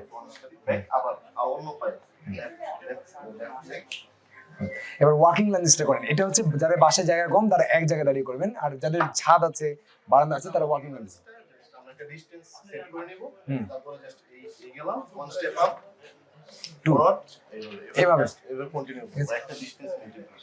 তো এটাও পরিমাণটা কি, প্রথম দিন যদি 10-12 বার পারেন, দ্বিতীয় দিন একটু বেশি হবে, মানে সবগুলোই সেম। আমরা হচ্ছে এইভাবে ইয়ে করছি। তো রিজনটা কি সেম করার, যে যত বেশি দিন যাবে তত বেশি মাসল স্ট্রং হবে, তত বেশি আপনার ক্ষমতাও বাড়বে বেশি করার। আর প্রথম অবস্থায় 4-5টা করলে ইমপ্রুভ হবে। যে ব্যক্তি একটাও করে না, ধরেন সে একটা করলে ইমপ্রুভমেন্ট পাবে, কিন্তু হ্যাঁ একটু ব্যথা হবে মাসেলে, কারণ মাসেল একটু ব্যথা হবে, সেটা আবার ওষুধ খেয়ে কমানো যাবে না। 2-3 দিন পর অটোমেটিক ব্যথা কমে যাবে, গরম পানি দিয়ে শাওয়ার নিতে পারেন, তাহলে ঠিক হয়ে যাবে ওটা, ঠিক আছে। এবার গেল লাঞ্জেস। এবার আর কি আছে, জাম্পিং জ্যাক্স করি। এবার আমরা করি কার্ডিও, অর্থাৎ ফুসফুসের ক্ষমতা কিভাবে বাড়াবো। যেমন অনেকে বলে না ট্রেডমিলে দৌড়ালে মানে ওজন কমে, না ট্রেডমিলে দৌড়ালে ফুসফুসের ক্ষমতা বাড়ে, ওজন কমে ডায়েটে, ঠিক আছে। এটা হচ্ছে মেন রিজন, হ্যাঁ এটা হচ্ছে ব্যাপার। তো জিম করাটা ওজন কমানোর জন্য ইম্পর্টেন্ট না, জিম করাটা ইম্পর্টেন্ট হলো ওভারঅল মাসকুলার স্ট্রেংথ, যেন আমার ইনজুরি না হয়, বডিটা শেপে থাকে, এই কারণে। জিম করার উদ্দেশ্যে ওজন কমানো বাড়ানো না, ওজন কমানো বাড়ানো হলে ডায়েটের উদ্দেশ্যে করতে হবে। এখন হ্যাঁ, ওজন কমাতে পারবেন, শুধু ব্যায়াম না করে ওজন কমাতে পারবেন, কিন্তু মাসল উইক হয়ে যাবে, মাংস বেশি উইক হয়ে গেলে ইনজুরি হবে। এটা যাবে। অনেক আছে শুধু ডায়েট করে ওজন কমানোর চেষ্টা করে, মাংস বেশি উইক হয়ে যাবে। শুধুমাত্র ডায়েট করা যাবে না, কারণ আমরা যখন ওজন কমানোর চেষ্টা করছি, কম খাবার দিচ্ছি, তখন আমাদের ব্রেন মাসল থেকেও কিছু কিছু কিছু বার্ন করে। যখন মাসলকে ইউজ করবো তখন আর বার্ন করবে না, কারণ ব্রেন ডিটেক্ট করবে তো মাসলও ইউজ হচ্ছে। যার কারণে যে যত বেশি ভারী উত্তোলন করে তার মাসল তত বেশি বড় হয়। কারণ কি আমরা কিছু শুরুতেই বলছিলাম যে ব্রেন ডিটেক্ট করে যে লোকটা আগের থেকে বেশি পরিশ্রম করছে, পরের বার যেন এই কাজটা ইজিলি করতে পারে, তাই তার মাসলটাকে আরো স্ট্রং করি। এটা আমাদের প্রত্যেকটাকে হাইপারট্রফি ইফেক্ট বলা হয়। এটা প্রত্যেকটা অঙ্গের ক্ষেত্রে যে যে অঙ্গ বেশি ব্যবহার করে তার সেই অঙ্গটা স্ট্রং হয়। এটা হচ্ছে ব্যাপার। তো এবার হচ্ছে জাম্পিং স্কোয়াটিং। হ্যাঁ হ্যাঁ হ্যাঁ ঠিক আছে, করেন, কয়েকবার করেন। জাস্ট পিটি করতাম আমরা ছোটবেলায়। হ্যাঁ পিটিতে জাস্ট আমাদের কার্ডিও হতো, মাসকুলার স্ট্রেংথ বাড়তো না। তো এটা আসলে কি, এটা সমস্যা হলো আমাদের গভর্নমেন্ট থেকেও আপনার এই বেনিফিট গুলো, যেমন আমি বলছিলাম 3টা ব্যায়ামের আলাদা আলাদা বেনিফিট, এইগুলো বোঝানো হয় না, এডুকেশনটা নাই। এটা হচ্ছে মানে ফরেন কান্ট্রিতে আছে, এডুকেশনটা নাই। হ্যাঁ, এই কারণেই ভিডিও বানানোর সাথে সাথে 2 বছরের ভিতরে অনেক পপুলার হয়ে গেছে যারা ভিডিও দেখেছেন। রিজনটা হচ্ছে কেউ বানাতো না আগে এই ভিডিওগুলো, বা কেউ বলতো না।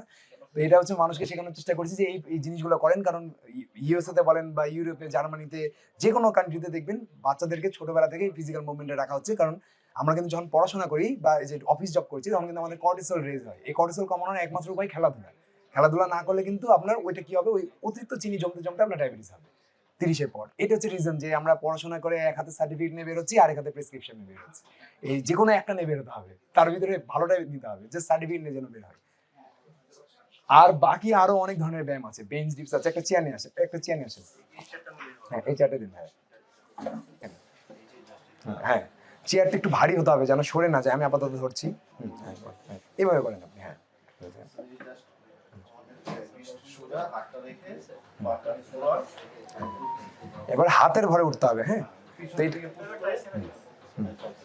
ট্রাইসেপ এবং এই শোল্ডারে একটু চাপ পড়ে।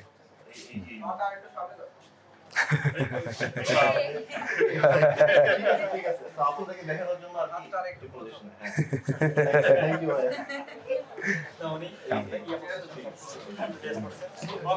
শার্ট ফেটে যাবে এবার। ঠিক আছে, আর আরো অনেক এক্সারসাইজ আছে। আমি ওই 45 মিনিট একটা ভিডিওস তৈরি করেছি, এটা এখানে দেখাতে পাচ্ছি না। কিছুতে নেট আছে নাকি ওখানে? ও না, নেট নাই মনে হয়। ওটা দরকার হবে না, জাস্ট ইউটিউবে সার্চ করেন, যার ফোন আছে একটু বের করে, আমি ভিডিওটা বের করা শিখিয়ে দিই একটু। ওইটাই জাস্ট একটু বাসায় দেখবেন, তাহলে ওখানে আবার সায়েন্টিফিক্যালি এক্সপ্লেন করা হয়েছে যে কোন এক্সারসাইজটা কি কাজে আসে। লিখেন আইমান সাদিক এন্ড আবু সুফিয়ান তাজ, লিখলেই চলে আসবে। বা ওনার ওয়েবসাইট, ইউটিউব চ্যানেলে গেলেও পাবেন। এন্ড এস তাজ লিখেন বা তাজ লিখেন, তাহলে হবে। 2টা ভিডিও আসবে, একটা দেখবেন হোম ওয়ার্কআউট লেখা আছে, ওইটা দেখবেন। হ্যাঁ হ্যাঁ হ্যাঁ, শর্টস গুলো না, লংটা দেখবেন। হ্যাঁ হ্যাঁ, এই যে হোম ওয়ার্কআউট, এটা দেখবেন। শর্টস দেখে লাভ নাই ভাই, লং দেখবেন, লং। হ্যাঁ হ্যাঁ, 45 মিনিট।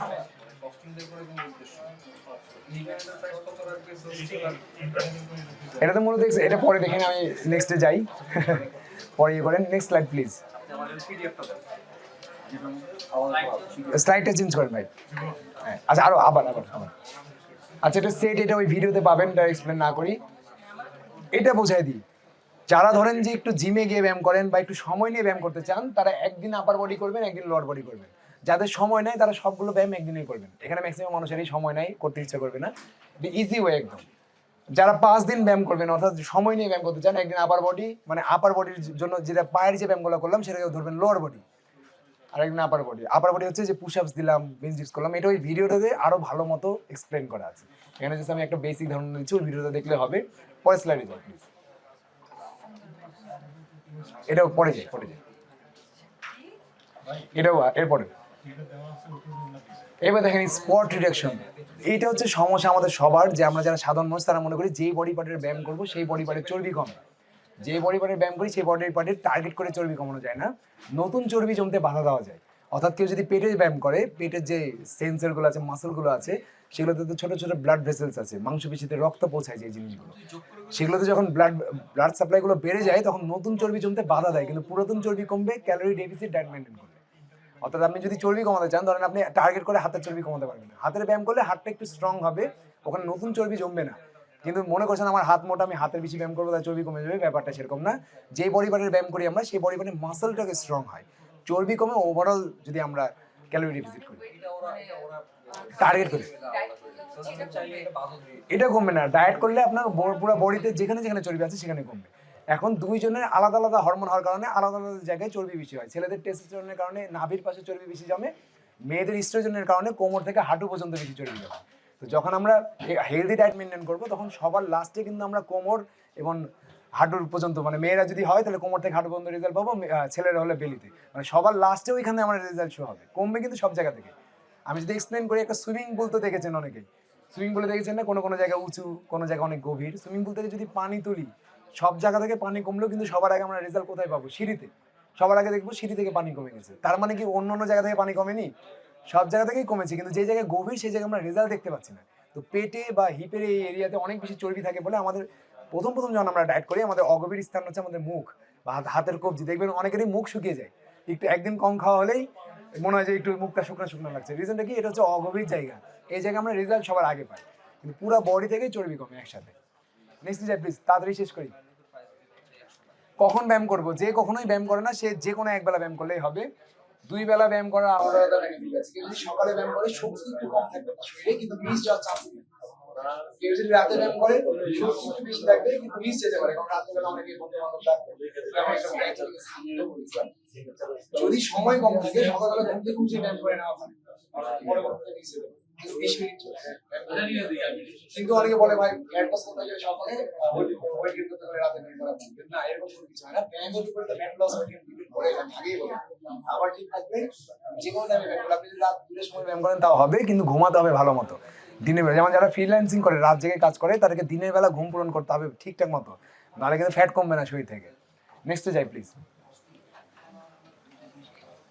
এইটা একদম বেসিক জিনিস, সোশ্যাল মিডিয়া ইউজ করে। আমি এটা বলি না যে রাত 11টার ভিতরে ঘুমাতে, এটা এখানে দেওয়া আছে, স্টুডেন্টকে বলছিলাম যে জয়টাই ঘুমান চেষ্টা করবেন যে যদি আপনি স্বাভাবিক মানুষ হন 6 ঘন্টা যেন পিওর স্লিপ হয়, এবং ঘুমাতে যাওয়ার অ্যাটলিস্ট 1 ঘন্টা আগে মোবাইলটা রাখবেন। কারণ আমরা যখন মোবাইল ইউজ করি তখন আমাদের শরীর মেলাটোনিন উৎপন্ন হতে বাধা দেয়। এই মেলাটোনিন হরমোন হচ্ছে আমাদের ঘুম আসার হরমোন।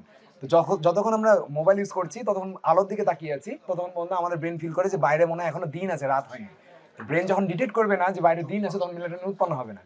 এই কারণে আমাদেরকে মোবাইল রেখে দিয়ে 1 ঘন্টা অন্ধকার রুমে কাটাতে হবে, বা হালকা আলো রুমে কাটাতে হবে, যেখানে আমরা বই পড়তে পারি বা পডকাস্ট শুনতে পারি, বা কানে দিয়ে কেউ ধর্মীয় গ্রন্থ শুনতে পারে, বা কেউ যে কোনো কিছু একটা রিল্যাক্সিং মিউজিক শুনতে পারি, তাহলে আমাদের ঘুম আরো ভালো আসবে। কিন্তু অন্ধকার রুমে হলে ভালো, কারণ অন্ধকার রুম ছাড়া মেলাটোনিন উৎপন্ন হয় না।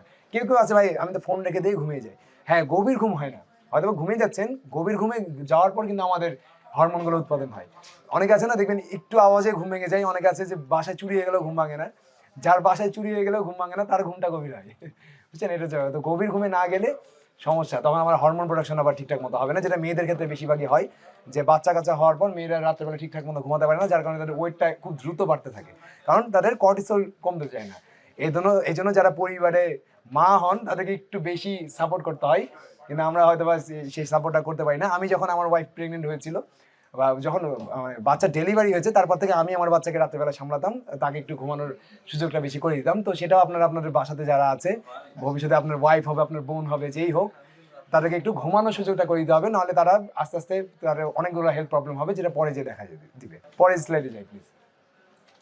এখন দেখেন 4-5 ঘন্টা ঘুমাবেন, চেহারা এরকম হয়ে যাবে। 7-8 ঘন্টা ঘুমাবেন, খুব ভালো লাগবে। আবার যদি অতিরিক্ত ঘুমান, তাও চেহারা খারাপ হয়ে যাবে। হ্যাঁ, তো এটা আমি একটা পোস্ট করেছিলাম। এগুলো পোস্ট করার রিজনটা হচ্ছে মানুষের ব্রেনে যে আঘাত করে, এগুলো নর্মাল পোস্ট করলে কেউ দেখবে না, এইভাবে পোস্ট করা লাগে। তো দেখেন যে আমরা যদি 4-5 ঘন্টা ঘুমাই, তাহলে আমাদের যে স্ট্রেস হরমোন কর্টিসল বাড়ে সারাদিন কাজ করার ফলে, সেটা আর কমার সুযোগ পায় না, কারণ ঘুমাতে তো হবে। যদি 7-8 ঘন্টা ঘুমায়, যেটাকে হেলদি বলা হয়, 7-8 ঘন্টা কেন হেলদি বলা হয়? যারা ওয়ার্কআউট করে, মানে এক্সারসাইজ করে, তাদেরকে 7 থেকে 8 ঘন্টা ঘুমাতে হয়। যারা এক্সারসাইজ করে না, তার মানে এখনো আনহেলদি লাইফস্টাইলে আছে। কারণ বর্তমান যুগে আমি বললাম যে এক্সারসাইজ করাটা হচ্ছে আমাদের বায়োলজিক্যাল প্রসেস, ডিমান্ডই করে এক্সারসাইজ করা, মানে মুভমেন্ট করা, হাত পা নড়ানো, শরীরে মাংস বেশি ব্যবহার করা। এটা যদি আমরা না করি, তাহলে আমরা ওটা হেলদি লাইফে নাই। আর যদি করি, সেক্ষেত্রে 7 থেকে 8 ঘন্টা ঘুমাতে হবে। আর যদি আমরা 10 থেকে 12 ঘন্টা শুয়ে থাকি, তাহলে এই শরীরে ইনসুলিন রেজিস্ট্যান্স ঘটে যাবে। অর্থাৎ আমরা যে সুগার খাচ্ছি বা চিনি, ভাত, রুটি যাই খাচ্ছি, সেটা আমাদের মাসল পর্যন্ত পৌঁছাবে না, রক্তেই থেকে যাবে, যারা অতিরিক্ত ঘুমায়। তো এই তিনটা ক্ষেত্রেই তখন চেহারা খারাপ হতে শুরু করবে, ওই গ্লোনেসটা থাকবে না। তো আমাদেরকে কি করতে হবে, যেমন আমি গত 2 দিন ধরে কম ঘুমিয়েছি কিন্তু বয়ান দিচ্ছে এখানে এসে তো ওটা আলাদা বিষয়, এটা আমাদের মাসে 1 বা 2 বার হয়, কিন্তু হচ্ছে সবসময় আমরা চেষ্টা করি 7 থেকে 8 ঘন্টা ঘুমানো, এটা একটু মেনটেন করবেন। এরপরে যাই please। আচ্ছা, ওই বস বেশি রাগ করে নাকি আপনাদের যে সে এখানে খুব সুন্দর সুন্দর কথা বলছে তাহলে লোকটা খুব ভালো ভালো মানুষ, যে রাগ কন্ট্রোল করতে পারে তার থেকে দুনিয়াতে স্ট্রং মেন্টালিটির মানুষ কেউ না। অনেকে মনে করে যে বেশি রাফ এন্ড টাফ থাকে সেই মনে স্ট্রং, আসলে না, যে বেশি হাসি খুশি থাকে সে বেশি স্ট্রং মানুষ। যে ব্যক্তি নিজেকে ভালো রাখতে জানে তার থেকে স্ট্রং মানুষ আর কেউ নাই। তো এরকম রাগ যদি আমরা অতিরিক্ত করি তখন আমাদের ইমিউনিটি সিস্টেম দুর্বল হয়ে যায়। এই রিসার্চটা আমি আমার ফেসবুক পেজে দিয়েছি, এখানে আমি বলতে পারবো না সব তথ্য, ওই রিসার্চটা দেখতে পারেন, ফেসবুক পেজে দেওয়া আছে, ওইখানে লিঙ্কটাও দেওয়া আছে, কোথায় থেকে আমি তথ্যটা বের করেছি সেটাও দেওয়া আছে। তো যারা অতিরিক্ত রাগান্বিত, অনেক আছে না প্রচুর কাপাকাপির মতো রাগারাগি করে, যে একবারে সে ভেঙে চুরে সব শেষ করে দেবো, তাদের ইমিউনিটি সিস্টেম অনেক ডাউন থাকে, তারা যতই হেলদি খাবার খাক আর ব্যায়াম করুক তারা পুরোপুরি ফিট হতে পারবে না। তো এই জিনিসটাকে একটু মেনটেন করতে হবে। রাগ থাকলে ভিতরে সারপ্রাইজ করে রাখেন, আর দেখেন যে যেটাকে কন্ট্রোল করতে পারবেন সেটা নিজের উপরে দায় নিয়ে কন্ট্রোল করার চেষ্টা করেন, যেটা পারবেন না সেটাকে বলে যান। এটা হচ্ছে ব্যাপার। নেক্সটে যাই প্লিজ। আর আরেকটা জিনিস হচ্ছে গ্র্যাটিটিউড চর্চা, মানে এই যে আমি কিন্তু এখন স্ট্রেস ফ্রি লাইফ লিড করার শেখাচ্ছি, মানে কিভাবে স্ট্রেস ফ্রি থাকবেন। এখন অনেকে আবার আমরা কি যে কৃতজ্ঞতা প্রকাশ করাটাই ভুলে গেছি। সব থেকে বেশি এখানে যেহেতু সবাই জব করছেন, অফিসে আছেন, অনেকে নিজের জবকে পছন্দ করেন না, কিন্তু যখন জব চলে যায় তখন বুঝে যে না আগে ভালো ছিলাম। তো একটা মানুষ তখনই জবের গুরুত্ব বুঝতে পারে যখন তার হাতে আর টাকা পয়সা থাকে না, জব থাকে না। আবার জব থাকার পর একটু গুরুত্বটা কমে যায়। তো আমাদের যেহেতু আমরা এখন পেট ভরে খাবার খাই, বাসার ছাদ আছে, বাবা মা বড় করেছে আমাদেরকে লালন পালন করে, তো আমরা এই জিনিসটাকে ব্লেসিংস মনে করি না, আমরা মনে করি এটা তো স্বাভাবিক। এই জন্য দেখবেন ছোট ছোট বাচ্চা যারা একটু বড় ঘরে জন্মগ্রহণ করে তারা যখন সবকিছু পেয়ে যায়, দেখবেন দাদা নানা সবাই এসে সব ধরনের গিফট তাদেরকে প্রচুর পরিমাণে দেওয়া শুরু করছে, তখন সেই বাচ্চাটা নিজেকে রাজকুমারের মতো ইয়ে করতে শুরু করে, মানে চিন্তা ভাবনা করতে শুরু করে যে আমি তো চাইলেই পাবো। তো সে যখন জীবনে প্রথম রিজেকশন ফেস করে তখন আর নিতে পারে না, অথবা বাবা তাকে বলছে যে না তোমাকে আমি বাইক কিনে দেবো না, নিতে পারে না, সুইসাইড করে। ঠিক আছে, তো মানুষের ক্ষেত্রে যে জিনিসটা হয় যে আমরা সবকিছুকে গ্র্যান্টেড মনে করেছি, যারা বড়, যে আমরা মনে করছি যে ঠিক মতো হাঁটুতে ব্যথা নাই, হাঁটতে পারছি, এটা তো নর্মাল, এটা আবার ব্লেসিংস এর কি হলো, পেট ভরে খাবার খেতে পাই, এটা তো নর্মাল, এটা আবার ব্লেসিংস এর কি হলো। কিন্তু অনেক মানুষ আছে পায় না। তো যখন আমরা এর থেকে একটু সামান্য খারাপ কিছু পাই তখন আমরা মানসিক দুশ্চিন্তা করি। আমাদের ক্ষেত্রে প্রত্যেকে আমাদের কিন্তু এই যে জাস্ট 200 বছর বা 500 বছর আগেও মানুষের, 500 বছর না একটু আরো যদি আগে যাই, আমাদের মানসিক দুশ্চিন্তা একটা জিনিসই ছিল যে আমরা পরের বার কি খাবো, পরের বার, আর কোনো দুশ্চিন্তাই ছিল না মানুষের। এই কারণে মানুষ মৃত্যুর আগ পর্যন্ত খাবারও পেত এবং সুস্থও থাকতো। হ্যাঁ, মারা যেত বুড়া হয়ে বা অসুস্থ হয়ে, এমন এমন রোগ হতো যেগুলো চিকিৎসা ছিল না, ডায়রিয়া হয়ে মারা যেত অনেকে, সেটা আলাদা বিষয়। কিন্তু সবাই ফিট থাকতো এবং হ্যাপি থাকতো, কারণ কি ওই যে কাজ করে করে তারা পরিশ্রম করে করে খাবার যখনই শিকার করছে সেটাকে তার রিওয়ার্ড মনে হতো, যাক আজকে একটা শিকার পেয়েছি, তো সেটাকে তার ডোপামিন রিলিজ হতো, তার সেরোটোনিন রিলিজ হতো। এখন আমরা যেটা করছি যে এখন যেহেতু আমরা ফিক্সড মাইন্ডসেটে হয়ে গেছি আর গ্রোথ মাইন্ডসেটে হয়ে গেছি, তো আমাদের বর্তমানটাকে আমরা এনজয় করতে পারছি না, ভবিষ্যৎ নিয়ে বেশি চিন্তা করে করে। আমরা যেটা করবো যে একটু বর্তমানে যেগুলো যেগুলো আমার কাছে আছে ওগুলো নিয়ে আমরা একটু বেশি একটু ফোকাস করবো, এবং বর্তমানে যদি মানে আমরা যদি ফোকাস করি যে ভালো ভালো পজিটিভ কাজ করি তাহলে আমার ভবিষ্যৎটা অটোমেটিক সেট হয়ে যায়, যেটা আমার ক্ষেত্রে হয়েছে। আমার ক্ষেত্রে আমি অনেকবারই বলি বিভিন্ন জায়গায় যে আমি এই যে যেমন আপনাদের এখানে অফিসে আসছি, আরও বিভিন্ন জায়গায় যাই, সামনে আবার হচ্ছে জগন্নাথ ইউনিভার্সিটিতে প্রোগ্রাম আছে। তো আমরা সাধারণত যেটা করি যে কোনো স্টুডেন্ট মানে যেগুলো হচ্ছে ইউনিভার্সিটিস সেগুলোতে আমরা একদম ফ্রিতে যে স্পিচ দেওয়ার সেমিনার করার চেষ্টা করি, একদম টোটালি, যেগুলো ইউনিভার্সিটি যেখানে স্টুডেন্টরা যেগুলো মানে অর্গানাইজ করে। তো সেখানে আমার কি হয়, সেখানে আমার গ্রোথটা কীভাবে হচ্ছে, সেটা আমার গ্রোথটা হচ্ছে যে আমাদের যে ট্রাস্টটা বাড়ছে মানুষের, সেই ট্রাস্টটার কারণে আমাদের কন্টেন্টে আরও বেশি ভিউ হচ্ছে, আর উদ্দেশ্য তো মানুষকে একটু হেলদি অ্যান্ড ফিট লাইফস্টাইলে নিয়ে আসা, তো সেটাও আস্তে আস্তে সফল হচ্ছে। তো সেটাই চেষ্টা করবেন আপনারা সকলেই, বর্তমানটাকে এনজয় করেন, স্ট্রেস ফ্রি থাকেন, তাহলে আশা করি আপনাদের লাইফও ভালো কাটবে। Thank you so much.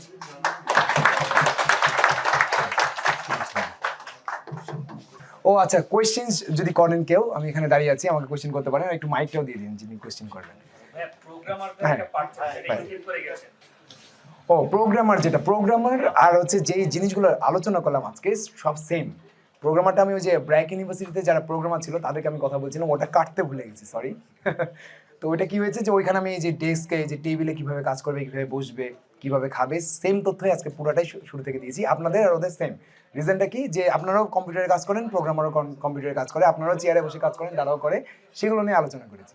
সেগুলো আমরা সাধারণত যারা ফিটনেস ট্রেনার হতে চাই তাদেরকে আমরা সেগুলো শেখাই না, কিন্তু এগুলো যেহেতু আপনাদের রেগুলার অ্যাক্টিভিটি এইসব নিয়ে, এই জন্য আমরা এগুলো এখানে ইনক্লুড করেছি।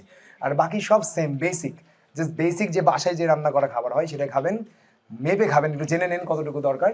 আর হচ্ছে প্রসেস ফুড খাওয়া কমান, সামান্য পরিমাণে ফিজিক্যাল অ্যাক্টিভিটি রাখেন, ফিট থাকা যায়, কোনো প্রোডাক্টের দরকার হয় না। হ্যাঁ, প্রোডাক্টের দরকার হবে এগুলো ঠিক হওয়ার পর, বুঝতে পারবেন। প্রোডাক্ট কিন্তু কাজ করে, এখানে আছে প্রোডাক্ট স্পন্সর করেছে একজন, তাদের প্রোডাক্টও কিন্তু অনেক বেশি কার্যকরী, কিন্তু সেটা লাইফস্টাইল ঠিক হওয়ার পাশাপাশি। ধরেন আপনি মদ খান, এদিকে আবার মধুও খাচ্ছেন, কাছে দেবেন না, ঠিক আছে? তো এটা হচ্ছে বুঝতে হবে। তো আশা করি। আর নেক্সট কোয়েশ্চেন প্লিজ। কারো কোশ্চেন? হ্যাঁ, ইন্টারমিডিয়েন্ট ফাস্টিং হচ্ছে 12 থেকে 16 ঘন্টা হেলদি। এর বেশি যদি ইন্টারমিডিয়েন্ট ফাস্টিং করেন তাহলে মাসল লস হবে। রিজনটা আমি একটু আগে বলছিলাম, 12 থেকে 16 ঘন্টা। বেলি ফ্যাটটা কমানোর ব্যাপারে আচ্ছা, বেলি ফ্যাট কমানোর জন্য যেটা করবেন, বেলি ফ্যাট সহজে কমানো যায় যদি আমরা মাসলকে অ্যাক্টিভ করতে পারি। অর্থাৎ আমরা যদি আপার বডির মাসলে ব্যায়াম করি, লোয়ার বডির মাসলে ব্যায়াম করি, তখন আমাদের ওই মাসলগুলো কি করবে, ব্লাডে যে অতিরিক্ত চিনি জমে আছে সেগুলোকে নিজের ভিতরে ইউজ করার চেষ্টা করবে। তখন আর ওই অতিরিক্ত সুগারটা কি হয়, ওটাই তো যে পেটে চর্বি হিসেবে জমে, সেটা চর্বি হিসেবে জমার সুযোগ পাবে না। মানে এক্সারসাইজ করা নতুন চর্বি জমতে বাধা দিবে। এবং আপনি যদি খাবারটাকে সামান্য পরিমাণে মেনটেন করেন, অর্থাৎ 200 ক্যালোরি 300 ক্যালোরি করে কম খান, 2-3 মাসে দেখবেন আপনার পেটের ফ্যাট অলরেডি 2-3 ইঞ্চি কমে গেছে। অর্থাৎ ডায়েট করে আমরা পুরাতন চর্বি কমাবো এবং নতুন চর্বি কমাবো, মানে যেটা অলরেডি, মানে নতুন চর্বি জমতে বাধা দেবো আমরা এক্সারসাইজের মাধ্যমে। এই কনসেপ্টটা একটু ক্লিয়ার হতে হবে যে এক্সারসাইজের মাধ্যমে আমরা নতুন চর্বি জমতে শরীরে বাধা দিব, আর যেটা পুরাতন চর্বি সেটা আমরা ডায়েট করে কমাতে হবে। এটা আশা করি বুঝতে পেরেছি। একটা হচ্ছে আমি এটা মিথ বলা যায় বা অনেকে বলে এটা যে অতিরিক্ত সয়া যদি প্রোটিন হিসেবে ইনটেক করা হয় সেটা কিনা সেটা হ্যাঁ, এস্ট্রোজেন সয়া প্রোডাক্ট যেগুলো আছে সেগুলো হচ্ছে মহিলাদের জন্য খুব ভালো, বিশেষ করে নারীদের জন্য, যাদের হচ্ছে পিরিয়ডস এর সমস্যা থাকে বিশেষ করে, ভালো হয়ে যায়। কিন্তু এটা আবার পুরুষদের জন্য আবার হচ্ছে একটু সমস্যা ক্রিয়েট করে। কিন্তু সেটা কি কোনো লিমিট বা কোনো 60 গ্রাম হচ্ছে সর্বোচ্চ, কিন্তু আমরা বলি যে 30 to 40 গ্রাম খেলেই হবে, কারণ সয়া বড়িতে যে প্রোটিনটা থাকে সেটা আবার পুরোটা আমাদের শরীরে অ্যাবজর্ব করতে পারে না, সেখানে ফাইটিক অ্যাসিড থাকে। তারপর হচ্ছে ওইখানে সয়া বড়িতে আবার অ্যামিনো অ্যাসিডের একটা প্রোফাইল আছে, 9টা অ্যামিনো অ্যাসিড যদি কোনো একটা খাবারে না থাকে তাহলে ওই প্রোটিন আমাদের শরীরে অ্যাবজর্ব করতে পারে না। তো সয়া বড়িতে 9টা অ্যামিনো অ্যাসিড থাকে না।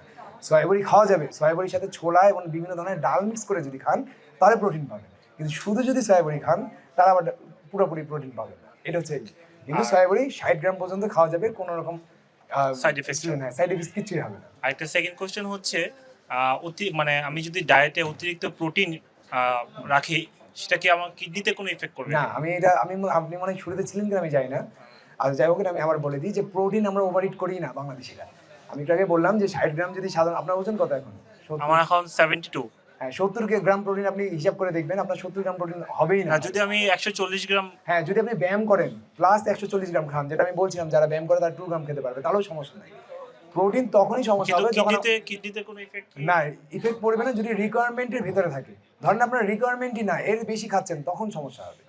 আপনি যদি এক্সারসাইজ করেন তার মানে আপনার রিকোয়ারমেন্ট বেড়ে গেল, তখন আপনি প্রোটিন বেশি খেতে পারবেন, কোনো প্রবলেম হবে না। কিন্তু হ্যাঁ, প্রোটিনটা ভাজা হওয়া যাবে না, ভাজা জিনিসে মানুষের সমস্যা বেশি হয়। লিন হতে হবে, হ্যাঁ, বয়েলড হলে বা হ্যাঁ তেল দিয়েও রান্না করা যেতে পারে, সামান্য তেল হতে হবে, তাহলে কোনো সমস্যা হবে না। Thank you. Any question, other? Anyone? Any other questions?